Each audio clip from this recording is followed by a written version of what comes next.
Everybody, and welcome to this Halloween tutorial.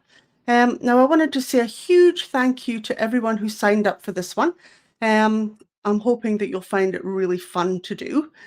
Now, I did just want to make a bit of a mention. We have had a really bad storm in Queensland today, and it's heading supposedly towards our direction. So I just wanted to let you know if for any reason that your screen goes blank and we just cut out, you'll know that it's probably due to that storm. So if that does happen, I do apologize. Unfortunately, we're at the whim of the internet sort of gods. But I will let you all know what the link is to watch the replay if that does happen. All right. Now, this drawing should take us about a couple of hours. So we may as well just get started. So if you give me 2 seconds, I'll just swap over my camera and we'll start off with our drawing.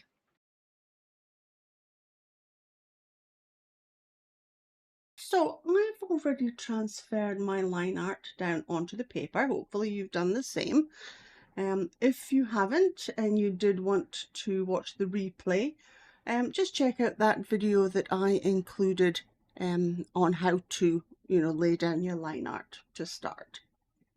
All right, so this one is on 6x4" piece of dark grey pastel matte paper, and it is my preferred paper.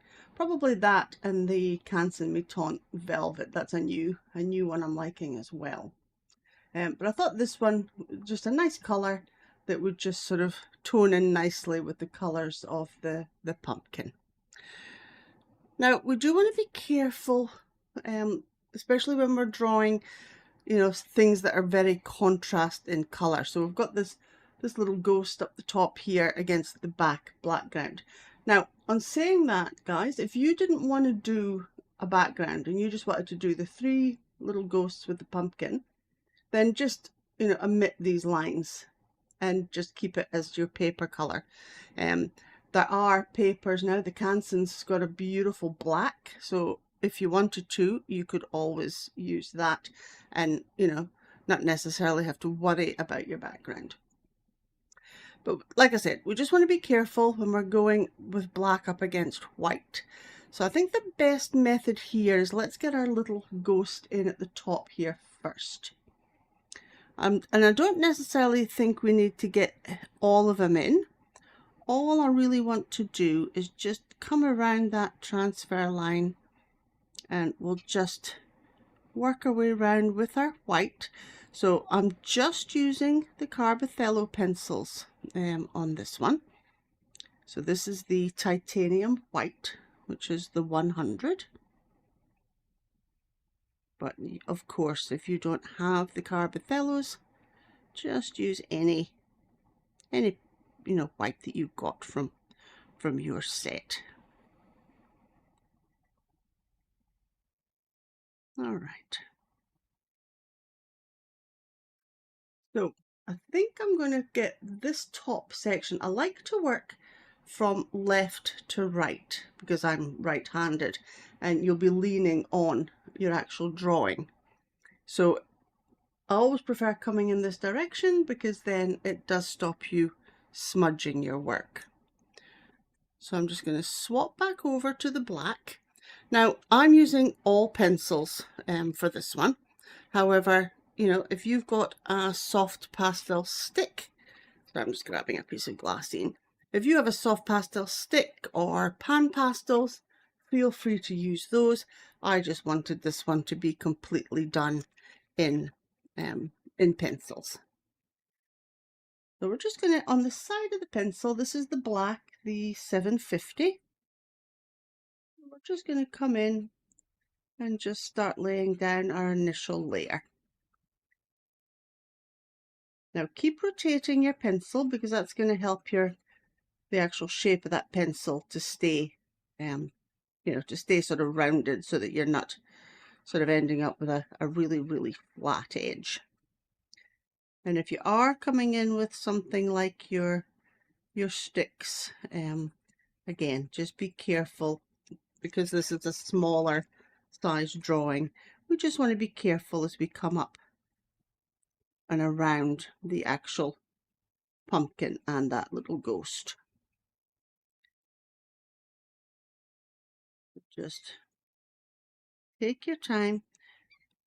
I always think that it's better to lay a few layers down as opposed to coming in really, really heavy-handed to start with. We haven't really got any other detail going into this black area, so we're not too worried about filling the tooth of the paper. However, I think just the whole blending process and everything, you have a lot more control if you do these things just in stages as opposed to coming in and just, yeah, trying to get it all down in one hit. Again, just being careful coming round.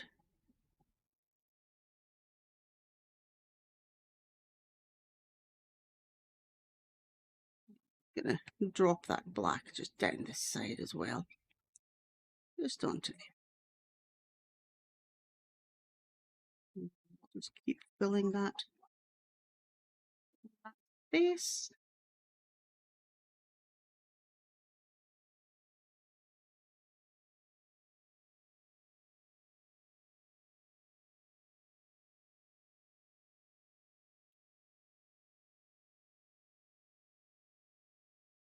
Right, and then what we can do is you've got a couple of options. You can come in with your finger and just blend it like that, or you can use a paper stump or a Q-tip. Now, a lot of people don't like to use their finger because, you know, they just don't like the feel of the, you know, the pastel on their fingers. And another, I mean, I don't mind it, but if you are going to use your finger, you must ensure that your fingers are clean and dry. Now I'm going to grab a paper stump and I'm just going to come in with that. I used to use paper stumps all the time with my pastel drawings, but I've leaned away from them a little bit because I do feel that they do tend to leave a bit of a mark. You know, they've got that stop-start sort of appearance to them. So I do actually really prefer Q-tips these days. That is my preference. But I just want to sort of show you again just the different options that you've got. Now what we do have to be careful of, even on this first layer, is that go in the direction that you're wanting it to look. I mean, it's very dark, so it's not such a big issue, but you know, it's very important in any of these base layers that you do try and go in the direction that you want things to look. And because these paper stumps do create those lines, you're going to see that. So we're just going to come back in again with that black, get another layer down.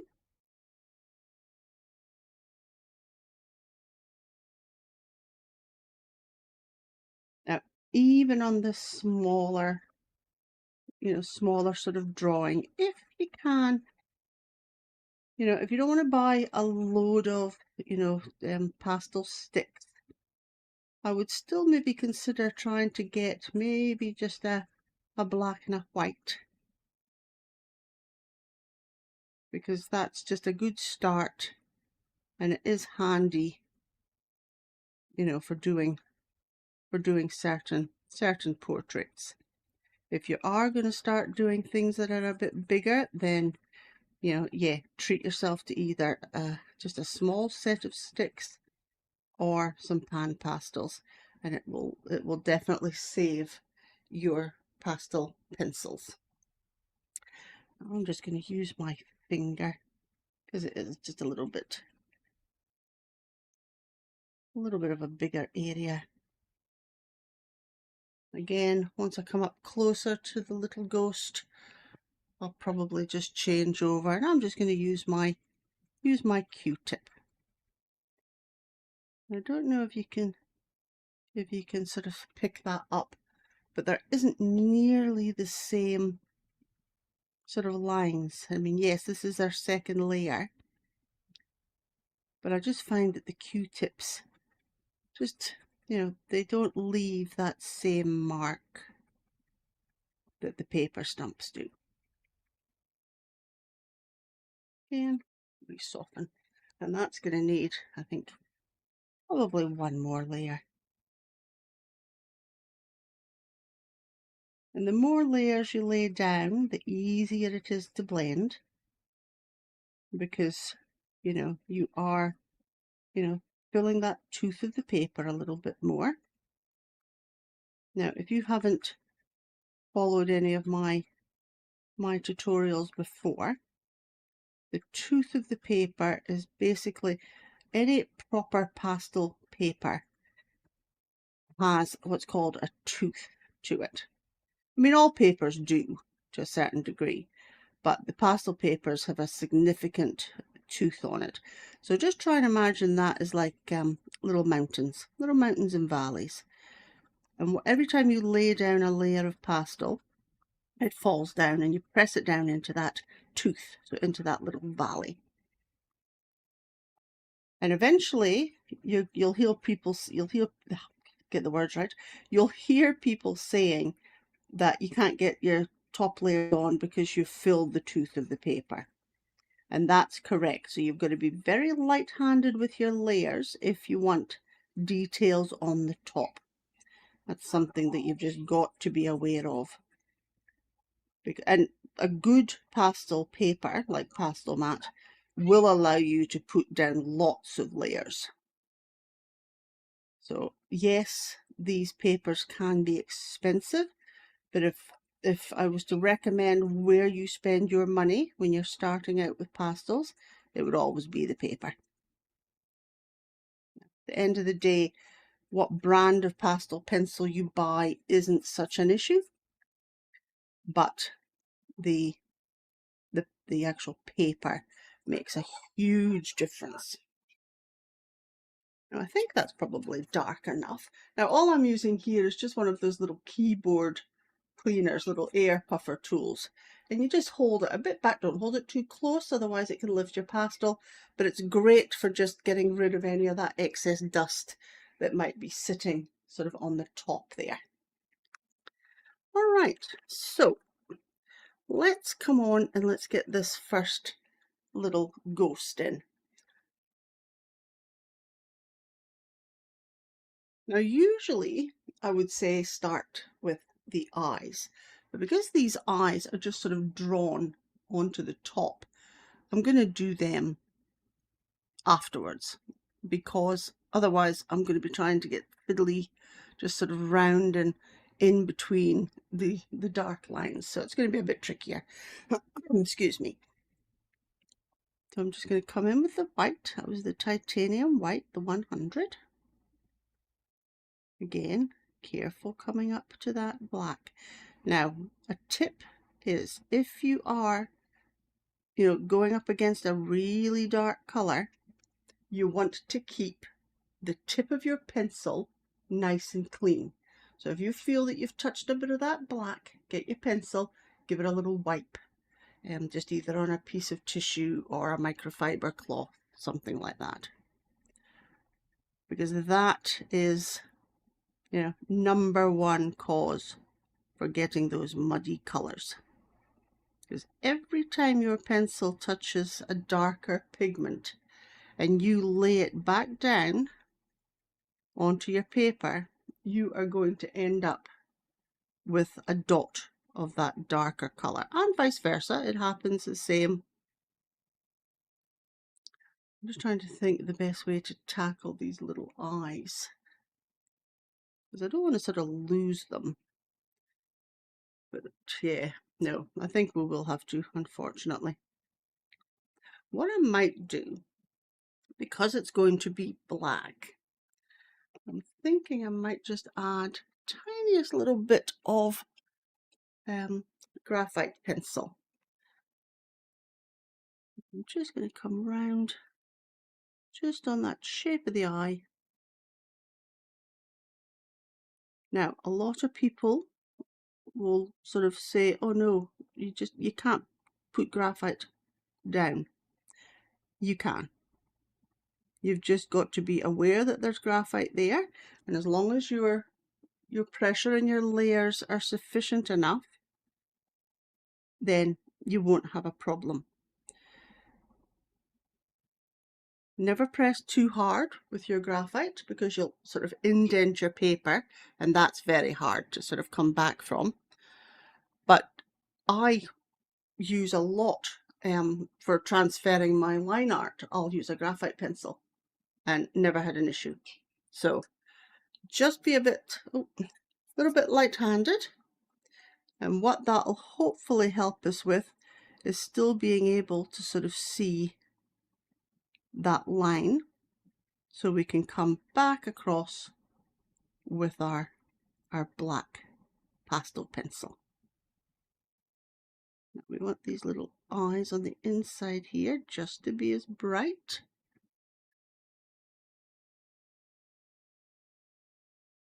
Again, you don't have to do it that way. If you prefer, just come in and draw them over the top of the white.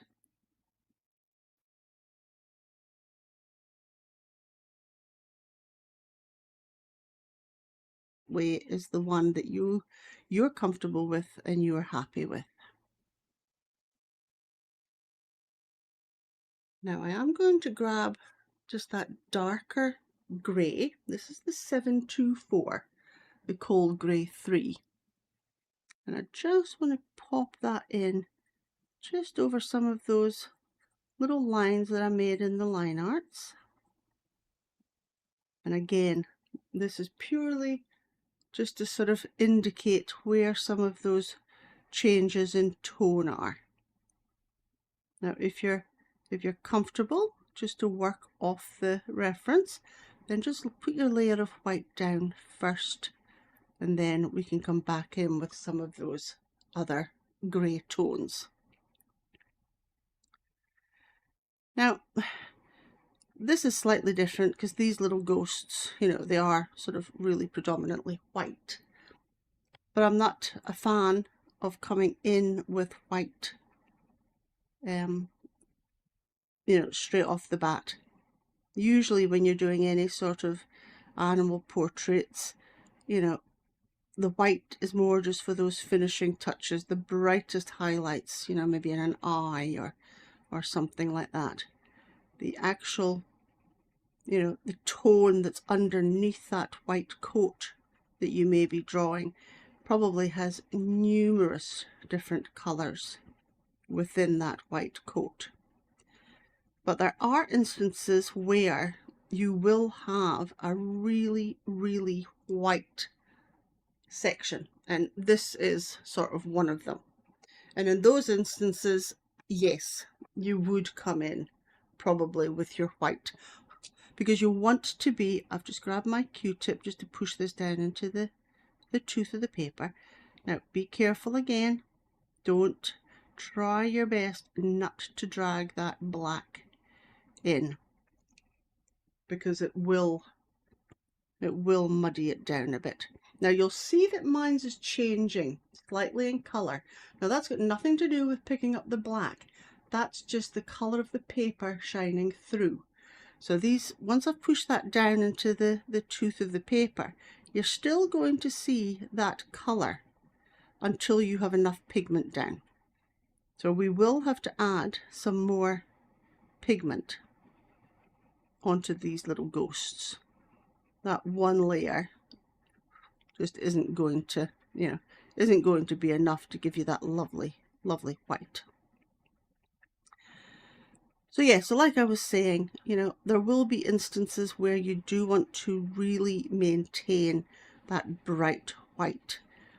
And obviously if you put any sort of colour down under that, then you're not going to achieve that.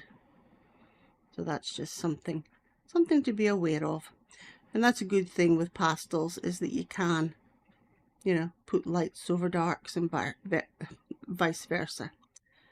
I can't find my words. All right, so that's our first one.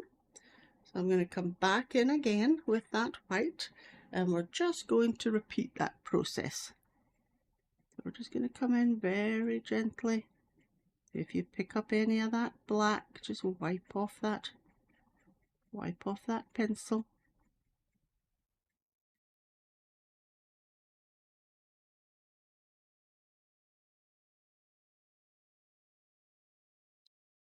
And there are little shadows on these sort of little ghosts.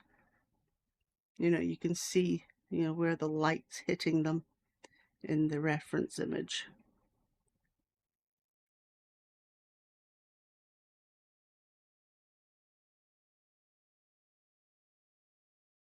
We'll work on that just with some of our other greys.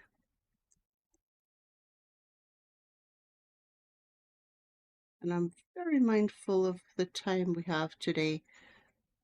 So I'm not going to, I'm not going to spend, hours and hours just trying to get detail where we don't really need it.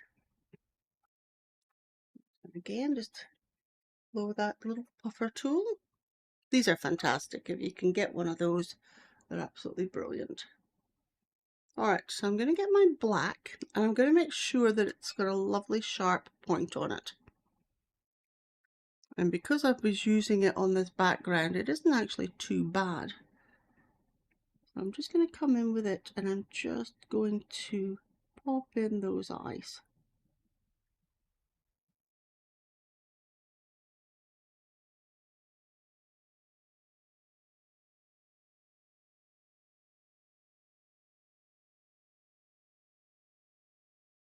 Take your time. Little pupils.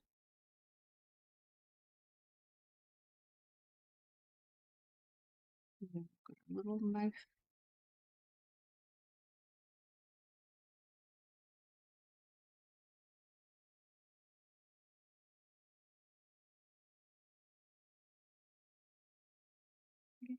I'll just come back over.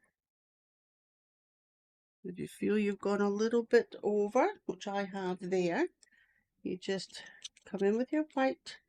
I'm just going to make sure that that's got a nice point on it.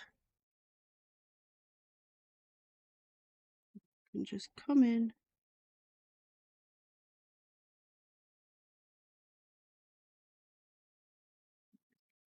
Rectify that just a little bit like so. And like I said, that's a great thing about the pastel pencils. You can come back over the top, with your lighter colours. It's very forgiving. Okay. Now I think we'll work on a few of the shading before we think about whether we need to add any more of the white.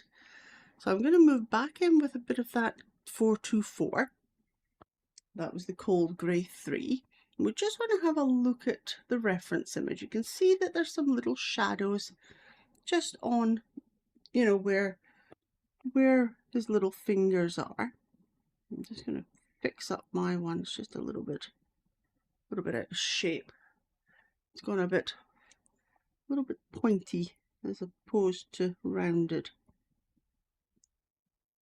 But in the grand scheme of things, that is, it's not a big issue. Okay. So come in with that grey, and I'm just going to add a very, very light layer just on some of these little sections of his hand. You can see that it sort of curls round up into his thumb, and then there's a little bit just on that finger. And then what we can do then is just grab our paper stump or our Q-tip and just dab. I do not want to be blending this, rubbing it, because then all of our white will then become grey, and we don't want that to happen. So little dabs, I'll just push that and blend and soften that grey just a little bit. And then we can come further down his arm here, just on this little section here where his body sort of comes. And we can just again add a little bit in there. And then just grab your Grab your Q-tip or your blender. Darken that down a little bit. I'm going to come over and do this little hand as well. So again, it just curls around his thumb. A little bit darker there. A bit darker on that finger. I've kind of lost the shape of his fingers just ever so slightly there. But I'll fix that up when I come in with the black. Again, there's this little shadow area here.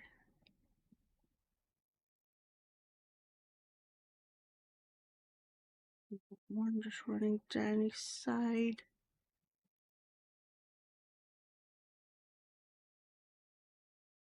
A little bit. Now, you might hear me mentioning on occasion glazing, and I'll just demonstrate what I mean by that. If you're glazing, you're basically just rubbing the pencil very, very gently. So when you glaze, always hold your pencil right at the end. And I'll demonstrate just on this little bit of this kneadable eraser. If I can get a clean section without all my fingerprints on it. So if you ever want to practice, when you're glazing, that's a glaze. You can see there's no indentation on that putty rubber at all. If you start getting too heavy-handed, you should not be digging in. So what a good idea is to get a piece of your putty rubber, rub it like that, and then get a spare piece of paper and rub it on there.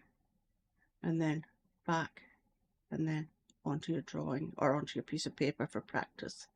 And it's really, really surprising how quickly that brain memory, you know, will just, the muscle memory will just sort of remind you of the pressure that you do need to put down. So here I'm hardly applying any. All I'm trying to do here is just replicate where that darker little shadows are. Now I am seeing it's a bit warmer down here in the shadow as opposed to up the top of the little ghost. But again, I'm trying to keep the pencils, you know, to a reasonable number. You know, anyone that's done any sort of pastel work before or any sort of drawing with different mediums know that it is so easy to just, you know, end up with like 10 pencils in your hand just for one little area. So I wanted to just sort of simplify that a little bit and not be worrying too much about having, you know, dozens and dozens of different colors. And really, it doesn't make any difference that our little ghosts have got more of that blue tinge in the shadow. At the end of the day, unless you're, and I say this all the time, unless you are hanging your drawing right next to a reference image, which really never happens, no one's going to be any of the wiser what colour that shadow was meant to be. What's really important in, you know, any sort of artwork is your tonal values, not your colours. So as long as you've got these little shadows where they should be and they're not too dark and not too light, we're always going to be aware of our drawings and pick a point and say, right, what's the darkest? So the darkest for us is obviously the background and, you know, their little eyes and their mouths. You've got to judge every other tone off of that. And I'm just going to give that just a little blow.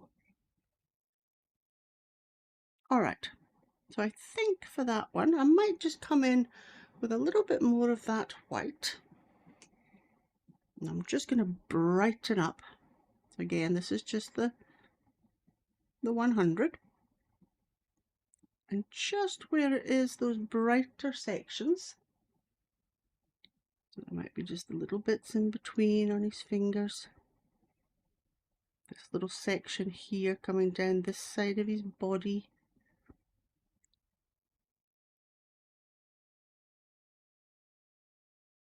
A little bit in here perhaps. Maybe at the edge. Again, you're just looking at that reference and just seeing where some of those brighter whites are.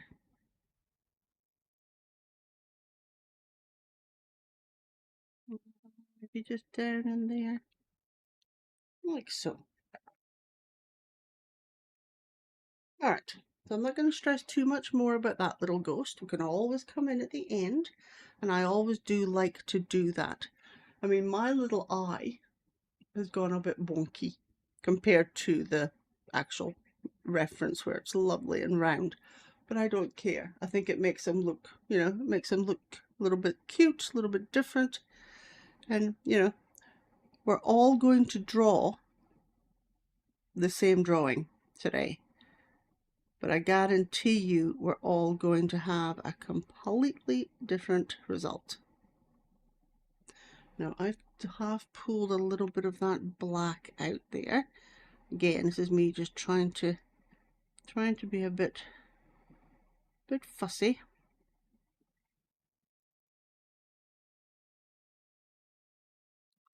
Neaten that up a little bit. Okay, now I'm going to move on now, and I'm going to work on the little stalk here of the pumpkin. Again, we're always mindful of that we don't want to be sort of putting our arm above things. So always try and think of the flow in your drawing that you're doing. So for that one, I'm going to move on to some of our browns. I think it might be too orange.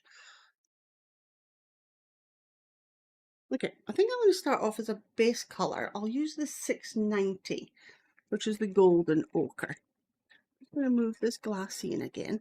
Now I have mentioned glassine on the material list. If you're unfamiliar with glassine, this is glassine paper. And you basically get this in between the pads of pastel paper, but you can buy them in sheets as well. So if you can get a hold of this, this is brilliant stuff. But worst case scenario, just get yourself even a piece of just normal printer paper and just have that under your hand. And just always be aware not to sort of drag it across. Fix it with a bit of tape or something, and then it just gives you that barrier to rest your hand on. Okay, so I'm going to come in with that golden ochre, and I'm actually just going to take that all the way into that sort of stalk. Again, we're being very careful coming up to that black. Again, there's not a lot of darks in this sort of section, so we want to be trying our best not to muddy those colors if we can help it. If you were coming into an area that was a bit darker, then picking up a bit of that pigment wouldn't be such an issue. Like I said, the cleaner we can keep our colors, the better. And just make sure we get that shape right best we can. And we can always come back in and touch up with our black if we need to, just to crisp up any edges. We can do that at the end. I always have a look at my drawings at the end, and that's our opportunity to make any sort of tweaks and adjustments. Now I'm going to do the same here. I've got that line that I did there with the line art. I want to maintain that. I'm going to come in I think I'll use the 625.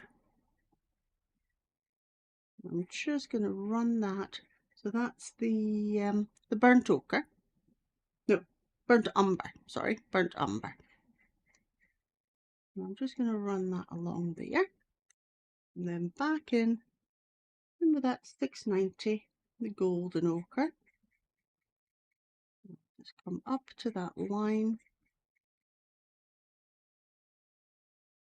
Again, you can see I'm just sort of applying that pencil in the direction that that sort of stalk is coming.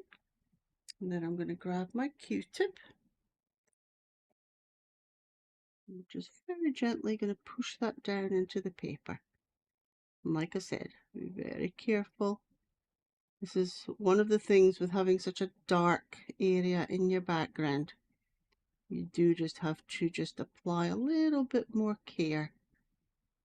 I'm just running that Q-tip down that little darker section we popped in.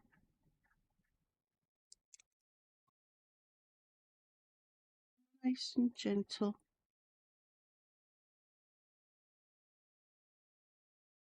Make sure I haven't got any loose pigment.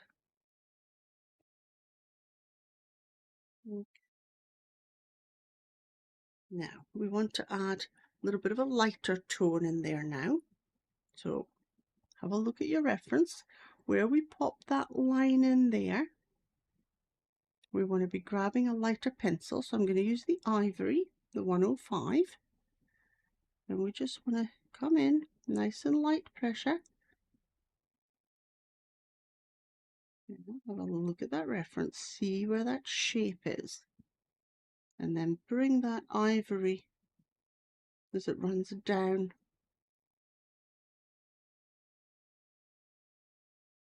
on this side as well. And it doesn't have to come all the way down. You see how it sort of fades and tapers away. So just bring it a certain distance down and then grab that Q-tip. You can always use a clean side. I might grab another one. I had a bit of grey on that. And again, be very careful with your blending. You know, blending does not have to mean that you are rubbing furiously on that paper, because all you're going to do then is just mix the colours together and just end up with either a lighter or a darker shade of that specific colour, and that's not what we're aiming for. So the same on this side, we've got this lighter one, and you want to follow the shape, because this is what's going to, you know, to give us the form, start to make it look a bit more 3D. Again, you can come down there, little dab of the Q-tip. Not only are we just sort of gently pushing that pigment into the paper, but we're also, you know, just softening so we haven't got any harsh sort of lines. This little section here I've taken too far down, so all I would do in that instance is just take a little bit of that ivory, just pop a little bit over the top, and then again just sort of run it across, mix those together. If it's still a little bit too dark for you, add another little bit of ivory, and then again just lighten that up a little bit. Now we do have this darker little sections here. I'm going to try, have a look. Yeah, I might try the 615. That's the dark ochre. Just going to add little bits here. Again, look at how that shapes sort of curl. They're not sort of dead straight lines. They're sort of curling in the shape of that, you know, of that stalk. And then I'm going to run that down that darker line, just so we can warm up that tone just a little bit. And then the same just at the bottom here. We want this little section. Don't sort of get rid of your lighter little stripe that you popped in, because we still want that there. Few little marks. You can just do a few little dots, and might even darken those down a little bit more and use that 625, that burnt umber. So if you think that it needs to be a little bit darker, you can just, again, add a little dab, just to give a bit of that texture. I think down here I could add just a tiny, again, I'm hardly even touching the surface here. This is just tiny, tiny, tiny little glazes. That other colour on the top. Again, that just sort of helps us just sort of create a little bit more of that realism. Again, you can come in with your cotton bud. You can just sort of, dab, push that down into the paper. When you're doing anything that involves sort of texture, so like wood and bark, that sort of thing, you don't want it to look smooth. You want it to look like it's got a bit of, a bit of texture to it. I'm going to I think I'll grab the white. I'm just going to come in with that, so that's the 100. And again, this isn't really hard pressure. Where I can see on that reference image that it's just still a little bit lighter than that ivory, we come in and just apply a little bit of that white through the center here. So we're talking a light glaze, like I mentioned before. And that's just going to change that color ever so slightly. And you can do this, not obviously in this sort of drawing, but in drawings, you can do exactly the same with a black. And we'll do that at the bottom of the pumpkin. But once you've got your actual, your vibrant colors in that you want to use, then you can come back in and just glaze with a little bit of white to brighten things up. So you're not making it white, you're just getting that extra brightness in that color. And the same applies obviously with your darks. I think maybe still a little bit brighter. Just coming through the center. And just as it sort of curls round. Again, this is what sort of helps us a little bit with that sort of shape that we're looking for.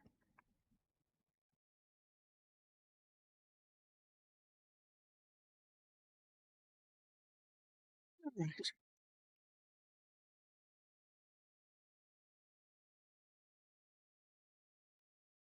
I think we'll do this little section here. Again, we want to be always conscious of how we're working. So I'm just going to come in with the 690. Mine's is quite blunt at the moment, but I'm not going to stress about that because I'm not looking too much about details here. So this was the golden ochre. Like I said, this doesn't have to be perfect, perfect colors, or at the end of the day, we're just sort of trying to get as close as we can. Careful coming around our little ghost. Obviously we want to keep that white as pristine as we can. Again, coming over with a layer of that. Have a look at it. Could it be a little bit darker? Possibly. I'm just going to come in with the 615, that dark ochre. Add a little bit of that just in through there as well. Just here and there. And then probably even a little bit of that 625, the burnt umber, just in certain sections. Like I say, this is going to be really smooth and blended, so we're really not sort of stressing out about getting any of this sort of perfect. Again, more just the tone. I'm just going to come in and I'm going to just blend that again, just pick a direction. I think coming across is the best sort of choice for this one. And you can always just give it a little press with your finger if you need to. Now we've got a little bit, it's a transition. You see in the reference image, you haven't got a stop-start line. So for that, I'm just going to grab the black and I'm just going to very gently just put a little bit of the black just on that top line. And then again, I'm just going to grab a Q-tip or your blender. I'm just going to run along that line, darken that down. Again, if you think you need just a little bit more,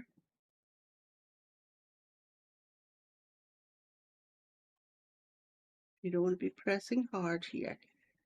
Now, everything that you do, especially in your pastel drawings, well, any medium really, you don't need to be pressing hard.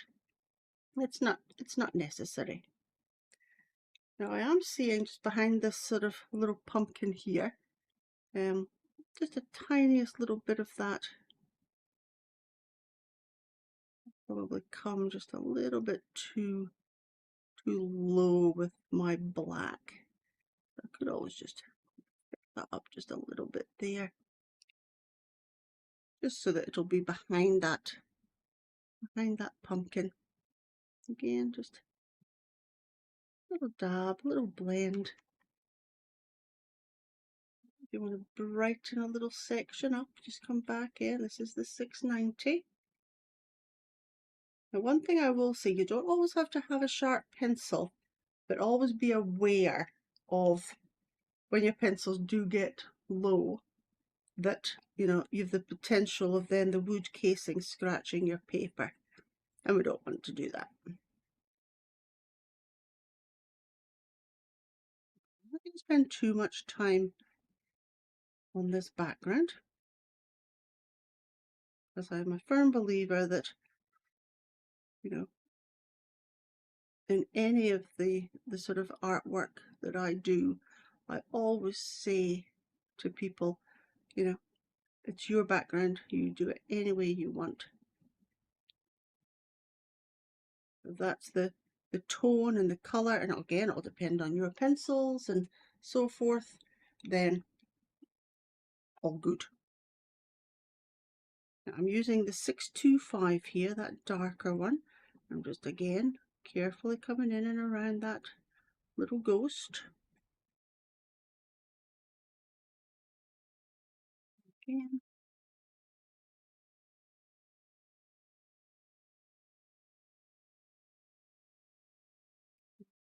Down that edge. Again, just lock that in. Like I was mentioning about darkening things down, when you've got a limited amount of pencils, that's where your black and your white are just sort of are gold for you. I mean, if I was using, the pencils I've got, then I would find a much darker brown perhaps to pop in here. But these are the ones that I've chosen, so these are the ones that I'm going to use. So a little bit of black over the top of that, and then again, just back in with your blender, whatever that may be. Soften the transition between the top one. Well, I haven't put much layers on this background, so again, I am aware of time. I don't want this tutorial to turn into 5 or 6 hours. So when you're doing your background, feel free to come back.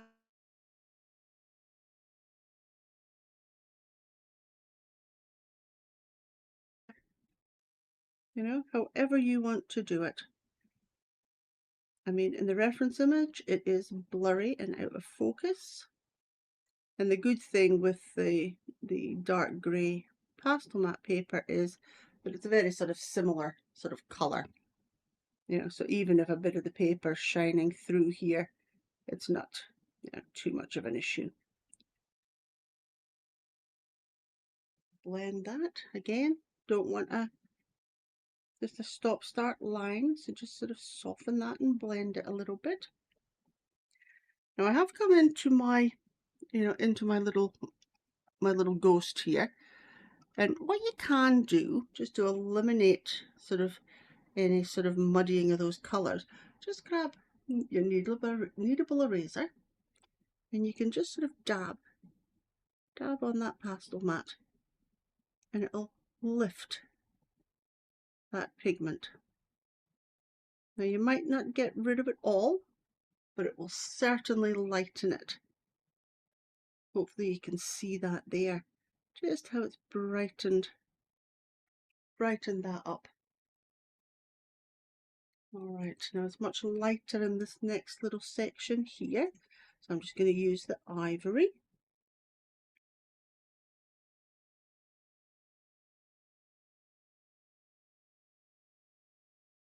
Lock that in.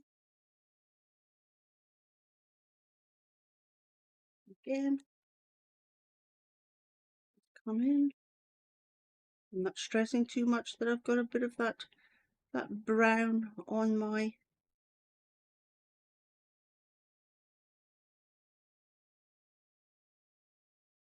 still works color wise.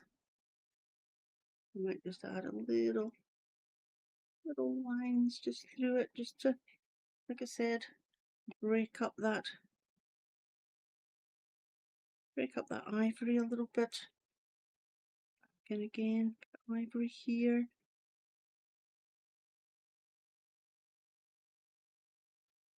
Too dark, that one. I might just grab another one.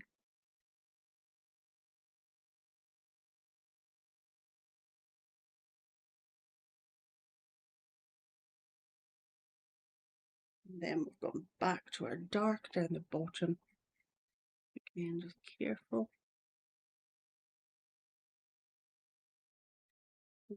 Tiny little bit of that sort of bottom edge of that little ghost that we can just see. I'm just going to plop that in.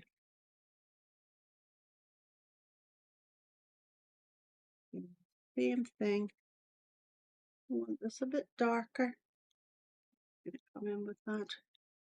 In with that black again, just a gentle glaze.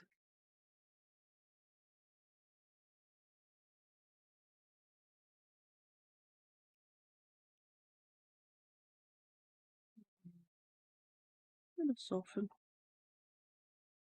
It'll soften.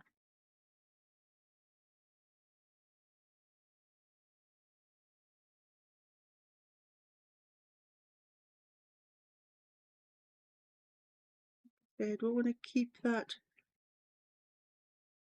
sort of little bit of texture there. So leave that, you know, don't blend it all together so it's all one colour.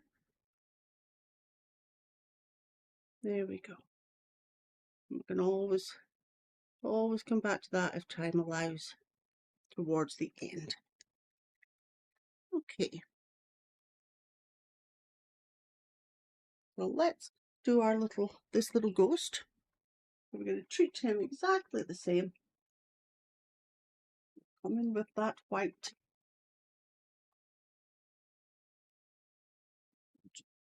Down some of these pencils that I've got in my hand. There we go. Alright, so same thing, just very carefully.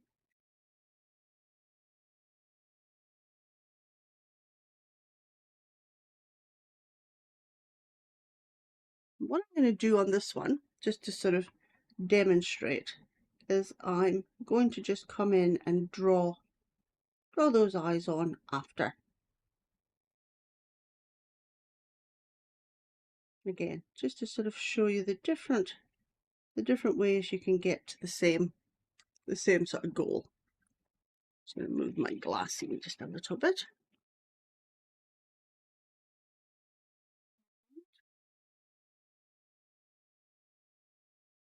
Careful again.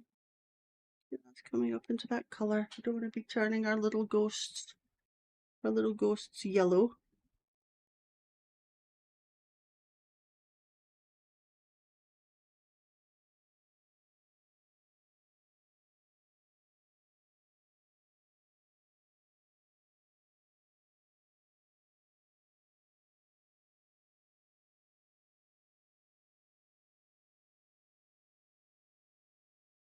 Now, when we do smaller sort of portraits, because this is reasonably small, you've always got to be aware of how much detail you can actually get into that area. And sometimes less is very much more. If you have a small portrait and you try to get every single detail in there, you're going to end up making it look less realistic. If you do a larger portrait, then you've got a lot more space, and you'll find it's much easier, to get those details in there. And it does take a little while. I still am guilty of it, because I have a tendency when I'm drawing to have my reference image on an iPad in front of me. And then what I'll do is I'll zoom in on that. So we're just going to cover his eyes this time. I'll zoom in to that sort of maybe an eye area, for example. And I'll be trying to just draw what I see. So I'll be trying to put as much detail as I can in there. I might go for his little mouth as well, I think. And really what you need to do in those sort of instances is, try and get it the same sort of size. And a good way of doing that is print off your reference image. Have it next to you at the size of your drawing. That's a good way of, maintaining that size and that level of detail. So never put too much pressure on yourself that you've got to get, every single, especially when you're doing sort of fur and things like that, or, eyes on a portrait. Go with the size that you're doing. Put in just enough detail that people know, what it is that you're actually drawing. Again, all I'm doing here is just coming across and over the top, just pushing that pigment down. Like I said, he's going to look a little bit of sort of toned, because we're using that dark grey pastel matte paper. But this is just our first layer.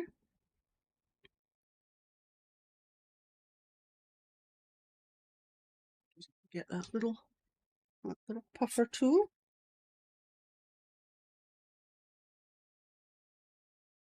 Just going to sharpen this white. It's getting a little bit too short.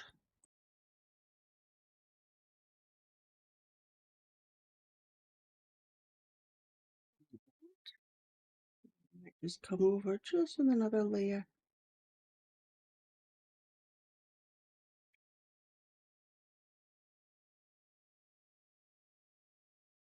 Again, just being careful as I come up to those edges.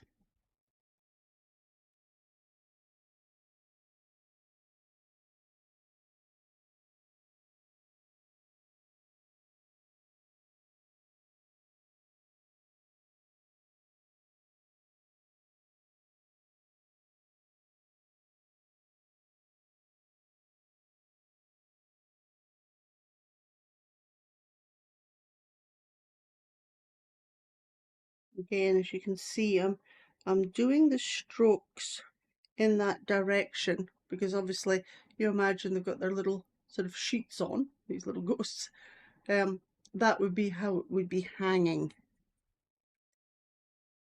Now I'm going to come back with the 724, that cold grey 3. We're going to do the same as we did last time. Just going to have a look at the reference and just see where we've got just these darker little shadows. Again, just to give us a bit of that form and that shape. Little one just there. This finger. Try and get in the shape of that little hand there.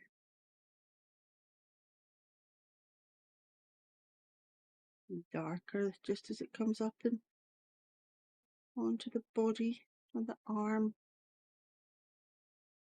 And you can just might get these little eyes in before I lose them. Just gotta find my black. I'm terrible for just laying pencils down and then I never find them again. Alright, so I might just give that a little tiny little sharpen. Doesn't have a huge long point to it, you know, the actual lead, but it is quite sort of pointy, if that makes sense. Alright, so I'm just going to just sort of freehand these little eyes. Okay, just to be perfect.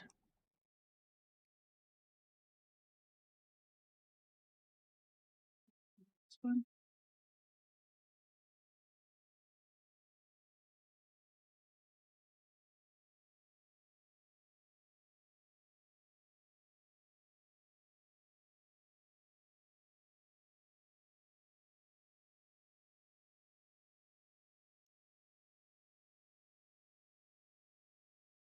Just look at where the little pupils are. Same on this side.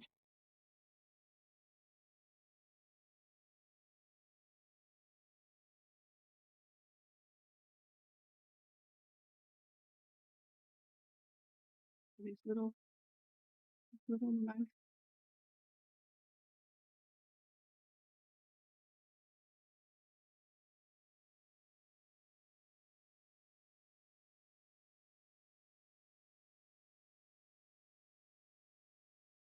And if we need to just tidy up any, and just come in with the white very carefully.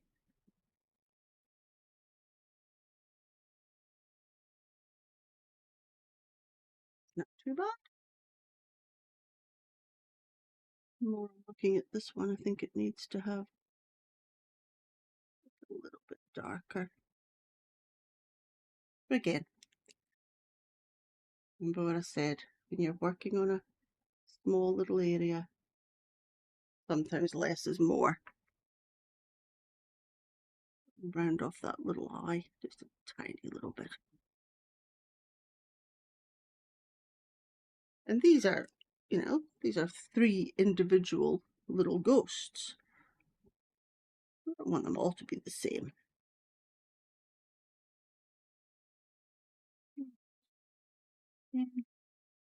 Darker as it runs down that side. Again with that little thumb.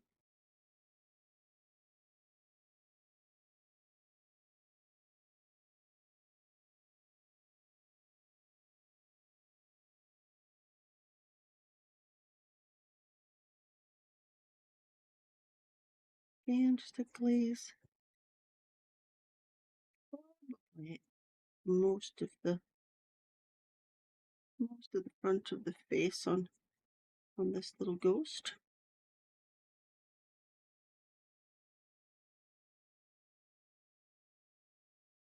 And again, just in with that cotton bud or your paper stump. Just very, very controlled.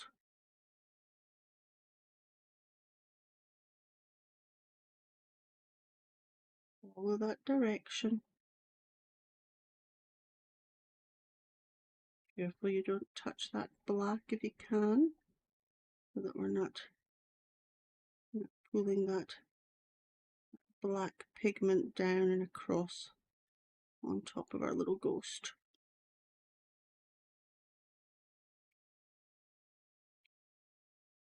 And then back in with the white, and we can just brighten up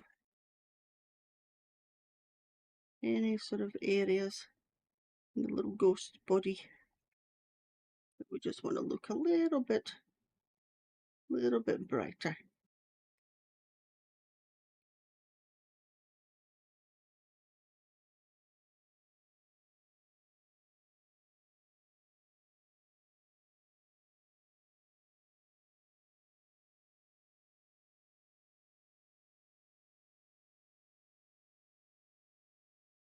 Brighten up all the areas towards the end. The sole reason is that once we get this pumpkin in, the tonal values of our little ghosts are going to change a little bit. Get rid of some of that loose pigment. All right, I'm going to start now and get the actual pumpkin plotted in.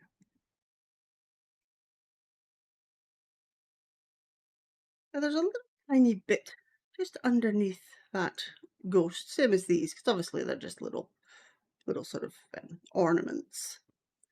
I think I'll use the 620, the burnt ochre, and I'm just going to come over the top of that little area there of the pumpkin. There's a few lighter little sections. Let's see. A little bit of the ivory maybe. Again, just a couple of little dabs there, and on this end's a bit lighter. There you go. Like I said, there's not overly that much detail there. Right, so let's think about colours for our pumpkin. I think for our base layer, I'm going to use the 221, which is the orange. And I'm also going to use that 625 just to put in some of these little shadowed areas, similar to what we did on the little ghosts. So I might use the 625 first, that burnt umber. And just where I've put in some of these little marks, not putting in heavy pressure here. These are just a little bit more of a guide, because once we get this orange plotted in here, we are going to sort of lose a fair bit of these lines. So I do sometimes just like coming through and just, popping these in. We can always adjust our colours, so don't think, oh, but that's not a light, that's a light bit, not a dark bit. That's all good. And then this here, again, this is more just an indication to where that little shadow area is. So we can always just pop that in there as well. All right, so in with that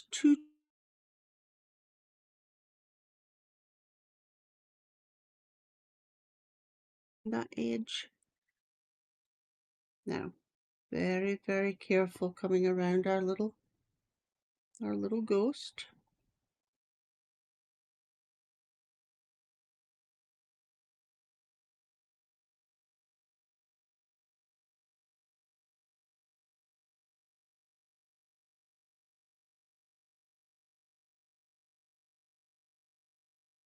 Or if I've gone a bit quiet there, I'm trying to concentrate that I don't.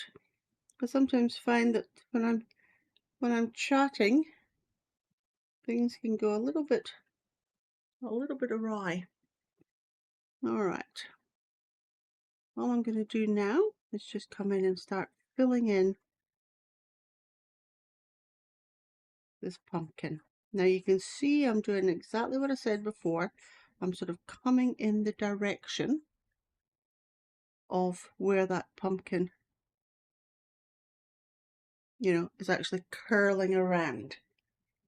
So even in these first sort of layers, we're sort of building up that muscle memory as to, you know, the shape of this pumpkin.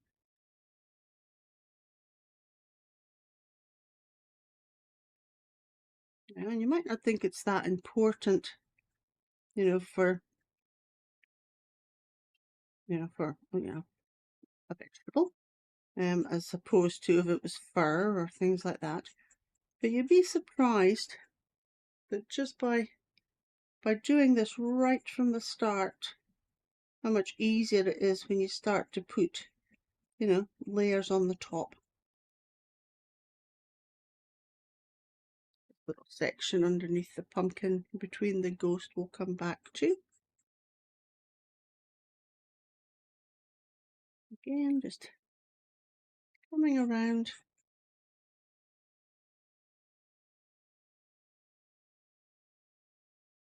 I'm not going to come all the way down. I might glaze a bit of this orange over later on if we think we need it, but I'll leave that just for our darker sort of colours.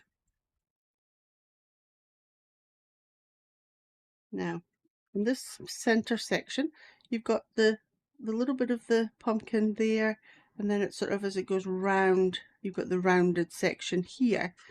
But when you come into the middle area, it is more just up and down. So just, you can pull your strokes just straight down from there, and then as it comes around,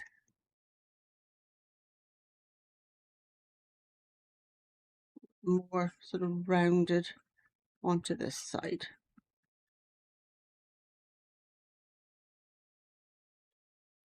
That scene slipped.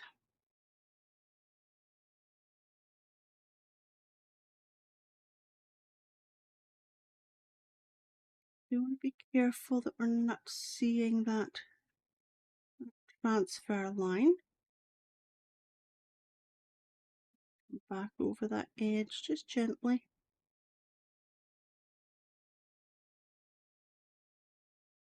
And then same here. Just sort of curling those strokes.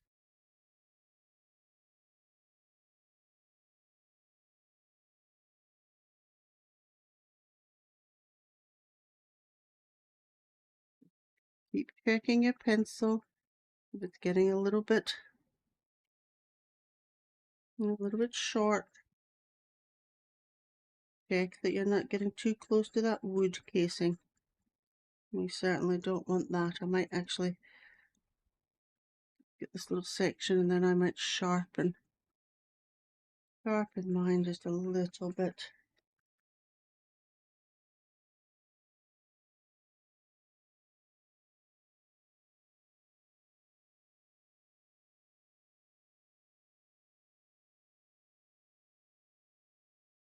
It doesn't need to be a sharp point because we're not putting in huge amounts of detail here.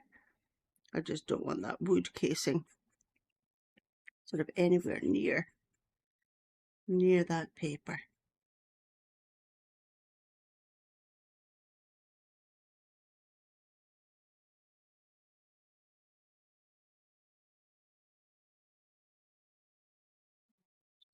This little segment.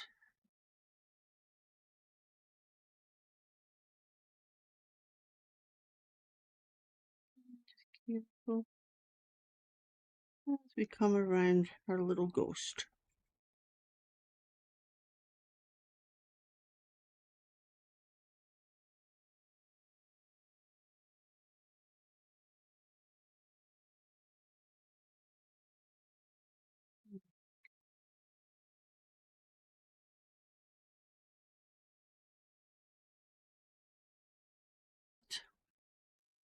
If you've got any sort of little spots there that you just feel look a little bit on the patchy side, you can always come over with another layer.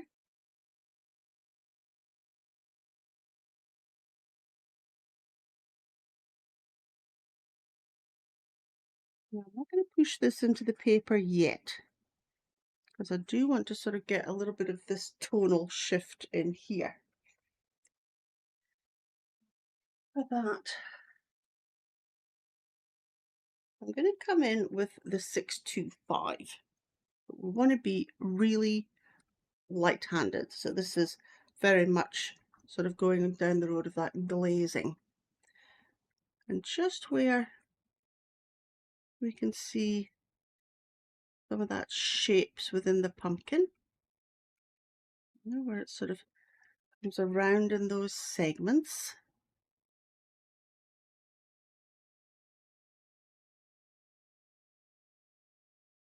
Darker just in here, underneath the hand.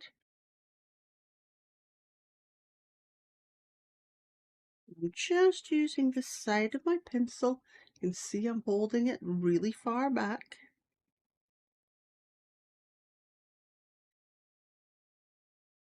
Now, like I said, if you've got, if you have got quite a few pencils, maybe you could add a different tone of orange, or maybe even a bit of red through this would look quite nice.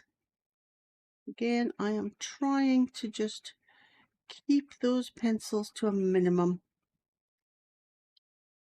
just to show that you don't need sort of hundreds and hundreds of pencils in your kit to draw, a reasonably nice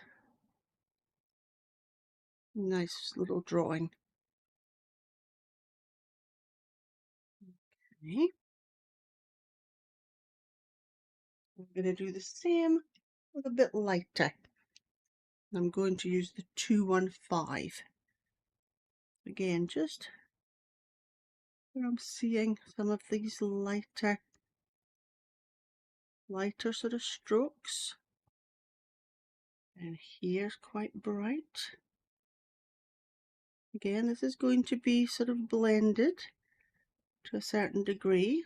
So we just want to be, don't want to be too heavy-handed.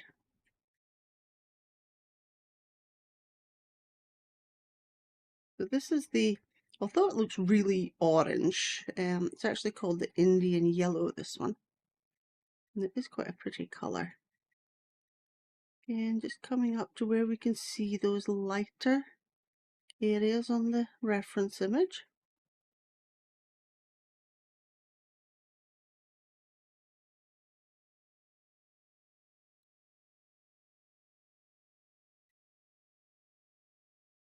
I'm going to grab that Q-tip. And we want to be blending now in that direction. And we don't want to be going like this. All we're doing is just coming along. And it's beneficial sometimes to go in where your darks are first. Yeah, work on those. Just softening and push them down first into the paper. Again, you're mindful of the curl of that pumpkin.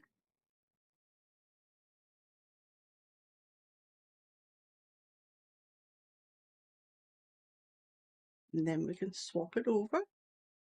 And we can come in on the lighter areas.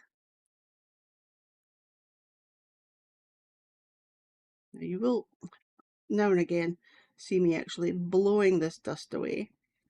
That's very naughty, and we shouldn't do that. Using the likes of that puffer tool are much better.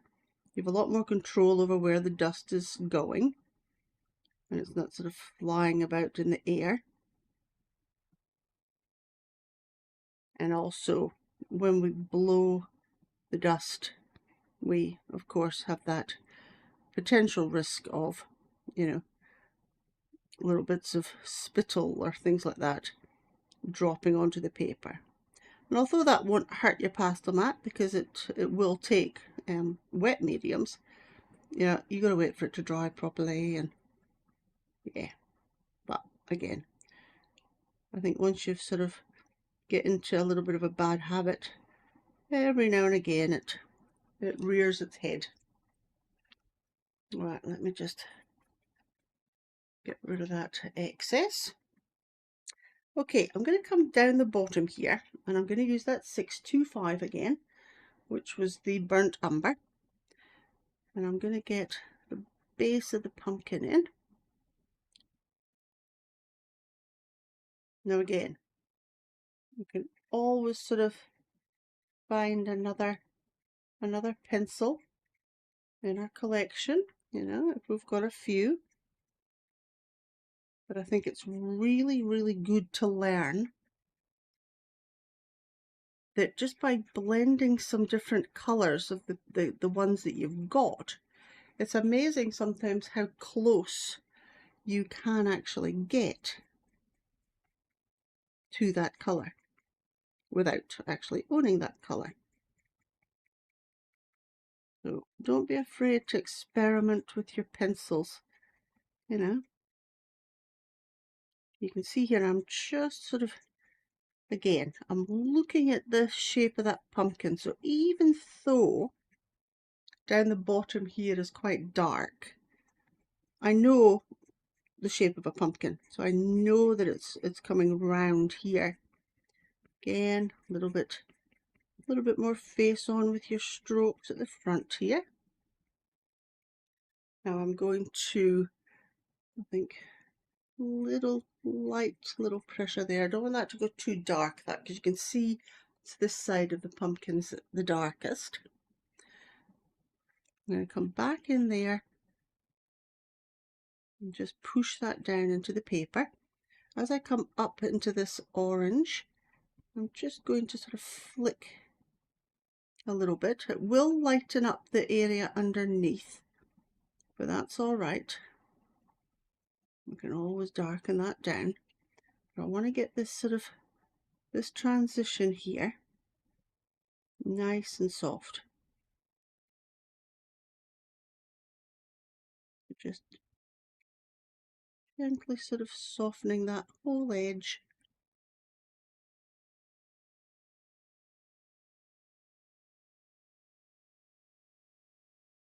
Now, of course, this needs to be a lot darker, but this is where our black will come into play. And again, very, very light pressure. But this is our 750. It's darker as it comes down the bottom, so it can always be, you know, a little bit more pressure. But as it comes up onto that pumpkin, we want to be easing off on that pressure. And we'll blend that to start with. We might need to make just a few little adjustments.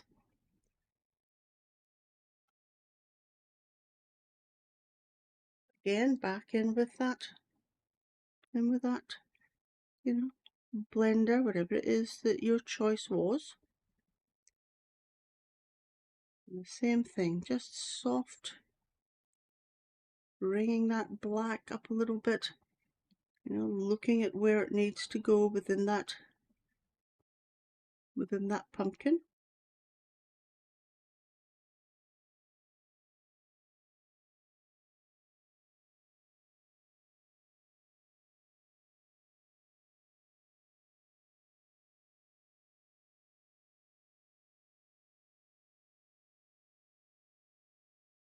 Again, just, now we don't want it to be a solid line either. So what I love doing is any pigment that you've got on your Q-tip, and this is why I like using Q-tips as well, is come up and just, you know, you can dab, pick up a little bit more of that black area perhaps, and then you can sort of do little dots, little sort of swirls, you know, dab it onto, you know, the area of your drawing that you want to just darken down something. And it saves you having to worry about coming in with a pencil. You can just soften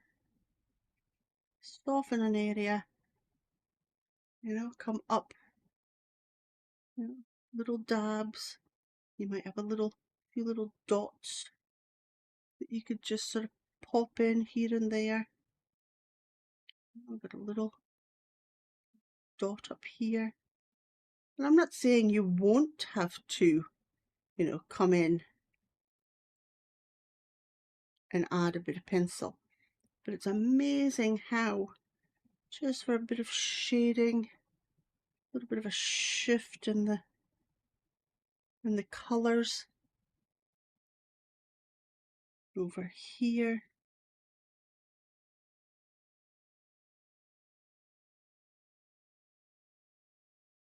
Little section up here is a bit darker.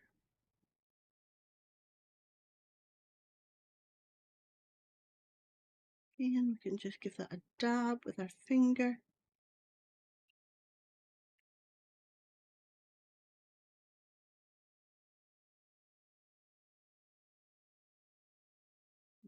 Be a little bit darker just right down the bottom. Come back in with the black.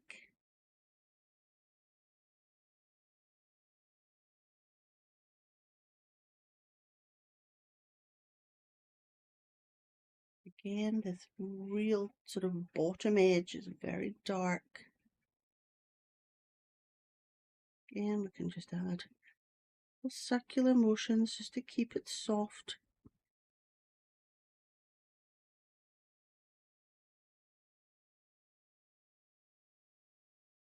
Again, let's just come back in with that Q-tip, sort of soften the top just where it sort of transitions.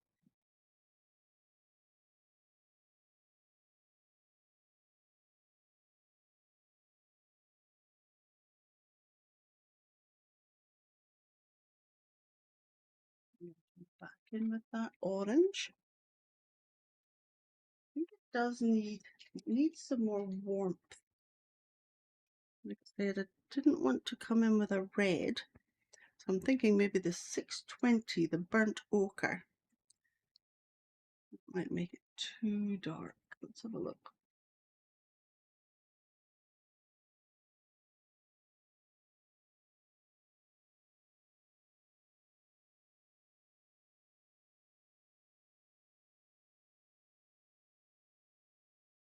And again, I'm just glazing here.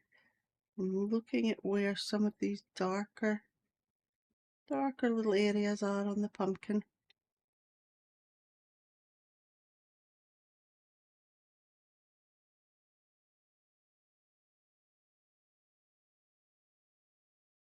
Back in with that orange, that 221.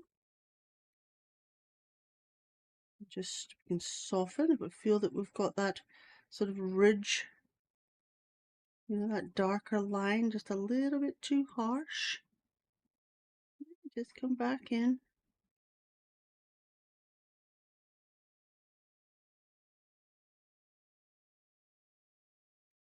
Lighter just in that little section there. Again, just come over the top if you feel that, those initial lines are just a little bit too dark.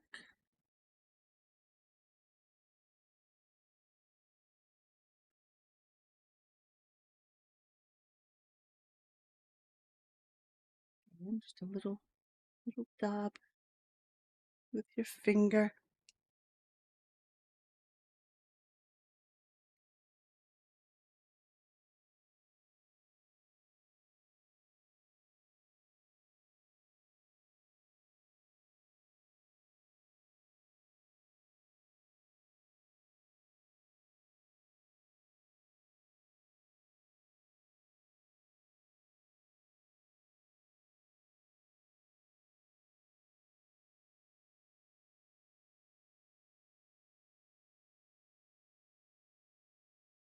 I'm going to just glaze that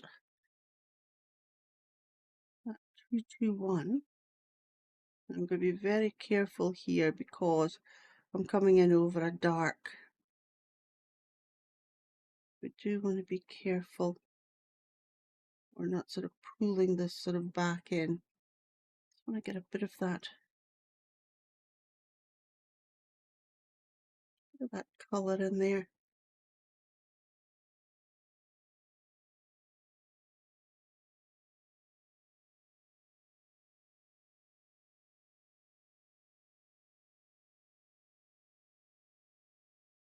I think it is going to need, let me just try a little bit more of this 625. I just think it doesn't quite have enough of that warm red tone. Again, just as a bit of a transition.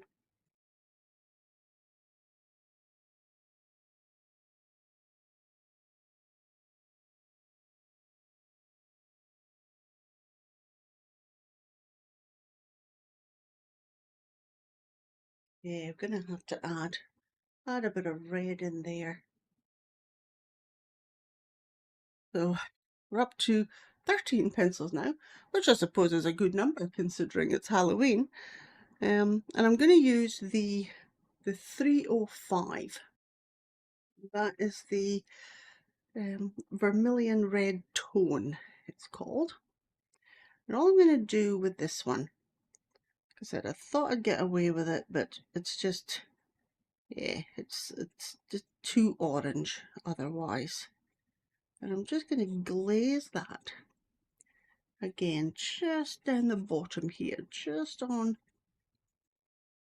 where we can see just that warmer red sort of tone. That's better. Remember, this is just a glaze. A few little bits just coming up into here. A little press.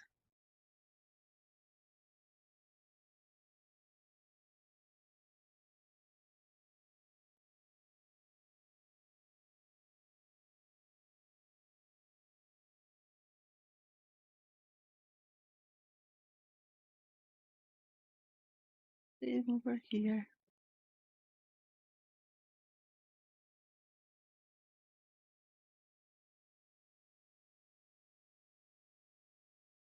Let's just run that red down to some of these little lines that we did as well. Like I said, very light pressure still.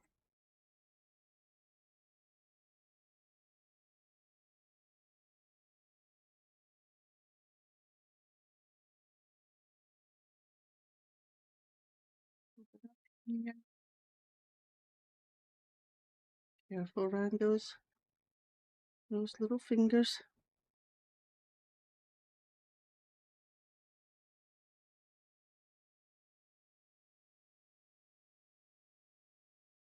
Again, I'm going to do the same thing, just coming into this black area. Little circular motions. I'm going to blend all this out, but I just want that reddy sort of tone coming down and into that darker area.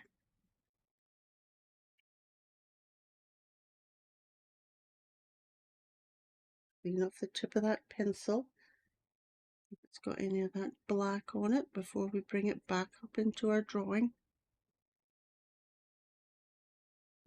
Back in with our blender. And just again, just little tap, little blend, pushing that red just down and in, smoothing that out. Again, it just gives it that warmer tone. If you feel it needs to go a little bit darker, then just again come back over with that glaze.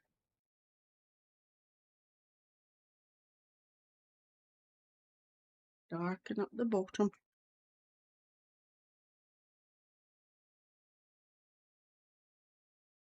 Bit more of that pigment.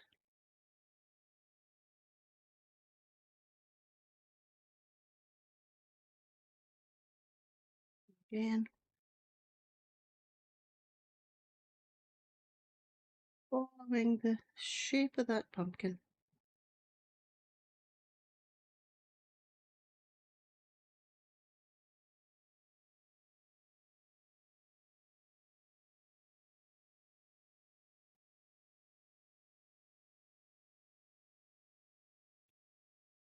And come down and just soften this little red section.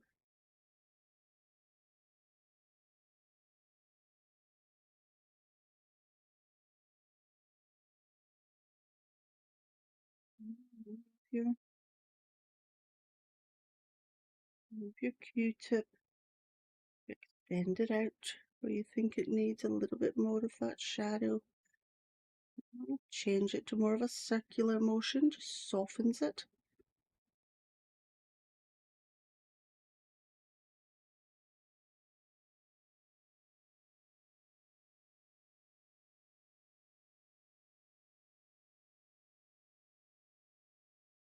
And use a little bit of that pigment that you've got. If you need to just sort of bring it up, add a bit of a shadow. If you feel you've gone too dark, just change over your Q-tip and just come over the top and soften it. You can always add a bit more of the orange.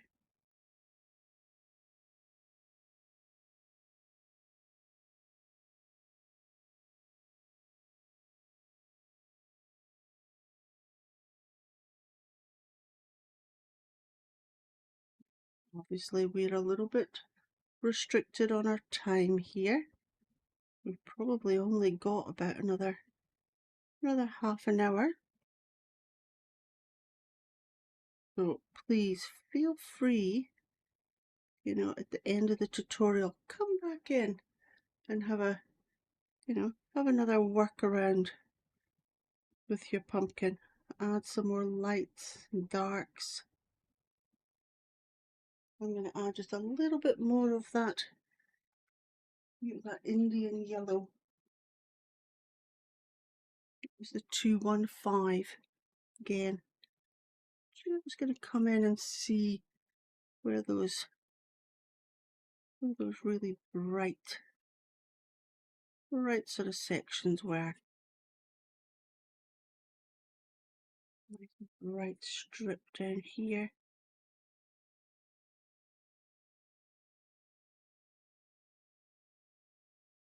Again.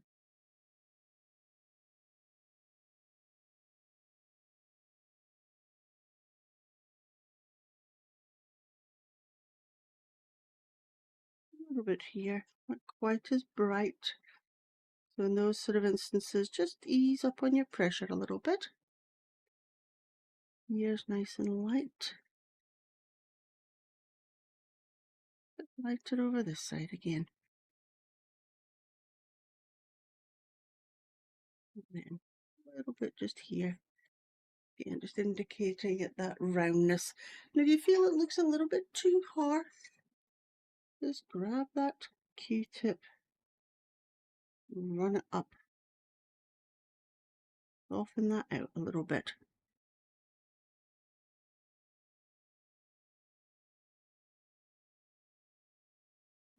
Not looking too bad.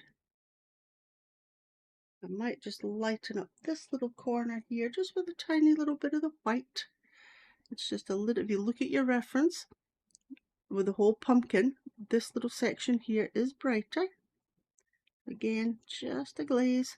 Could probably even have used the ivory there, I suppose, but as long as we add just a little bit. Like I said, it just sort of slightly changes that sort of tint of the colour.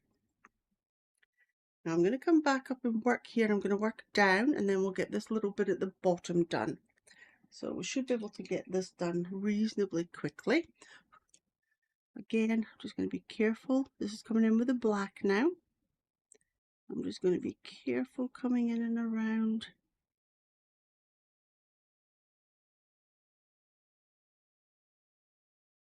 Now just be careful as well I work upright on a drawing board. I have to do that because I do have a bad back, and as soon as I try and work flat, it just, my back doesn't like it. So especially if you're working upright, just be aware. I'm just gonna butt in a little minute and just remember how I said I sort of lost the shape of these little fingers. Just gonna pull that black in there a little bit. Same there, just a tiny little bit there. Make them stand out. There we go. Yes, pigment is going to drop down onto your drawing. And this is why I always sort of say at the end of a drawing, go back in, and you will probably have to darken down some of your darks, especially around about your eyes if you were doing an animal portrait, for example, and also any sort of white highlights. Just going to move that a little bit. But you've just got to be careful. Keep using either your puffer tool or, if you have to, gently blow on the pigment, just so it doesn't settle down and get pressed in to your actual, lighter sections of your drawing, for example. We'd hate for some of this black to come and sort of settle on our little, our little ghosts. I'm just going to sharpen this one, this black, getting a little bit close to that wood casing. Now another little tip as well, if you do sharpen your pencils with a craft knife, which is definitely what I would suggest, and it does take a little bit of time to master it, but it is by far the best in the long run. You'll save so much of your pastel lead. If you ever feel when you are sharpening your pencil with a blade that it's just sort of catching, it's just not quite right, it's probably because your blade needs to be replaced. I try to get into the habit on every portrait I do, I switch over my blades and get a fresh blade. It might have had a bit more life in it, but the last thing I want to be doing, especially when I'm doing tutorials, is have my lead break on me because my blade's a bit blunt. Just always be mindful of that. Don't think it's because your technique's not right, or it could be as simple as your blade just isn't sharp enough. Now I'm going to come in with my finger again, and I'm going to use that as much as I can. I'm not going to go near that ghost with my finger. But for that, I'm just going to come in with, I'll probably use the paper stump initially. Again, just careful. And you do get different sizes of these paper stumps. I've just grabbed one that I just happen to have next to me. But you do get all, little small ones and things like that as well. So if you've ever got an area that you just want to be a little bit more delicate with, then you have got that option. Not too bad. Tiniest little bit more maybe.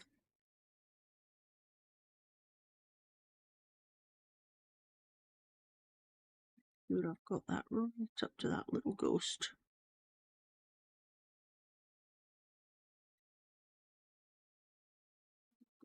Over and over into his little body a tiny bit there, but I'll show you how that sort of thing can be rectified in a second.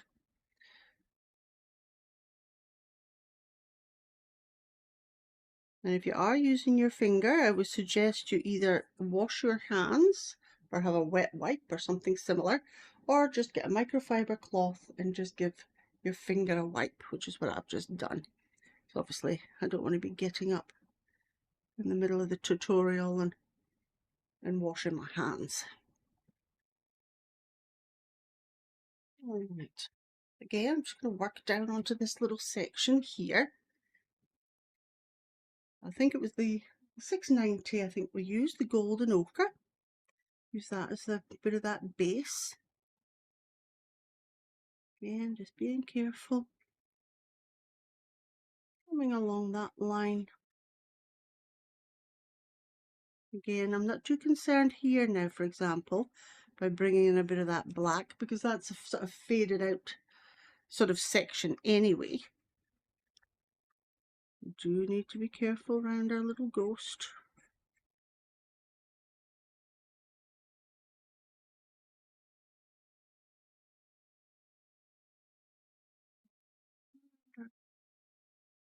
And our little pumpkin.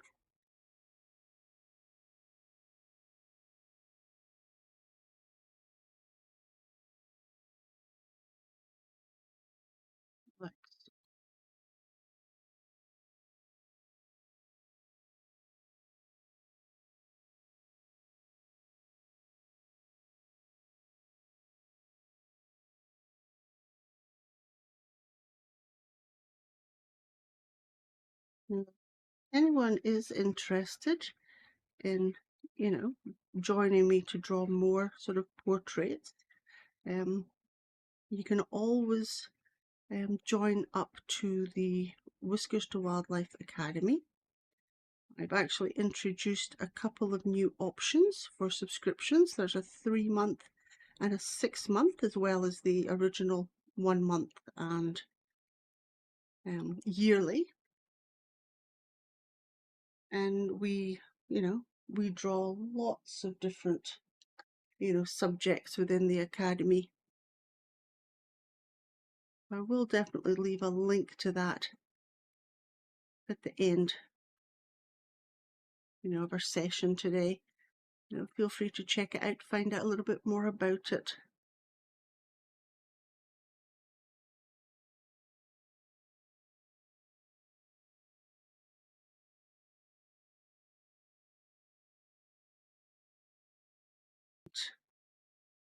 A little bit darker.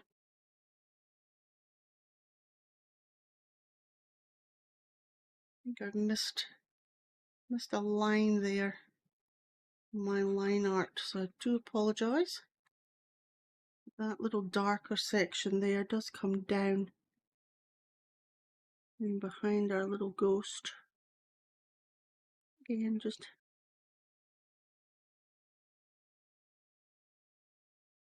pull some of that up and into that yellow. Again, we want that nice transition.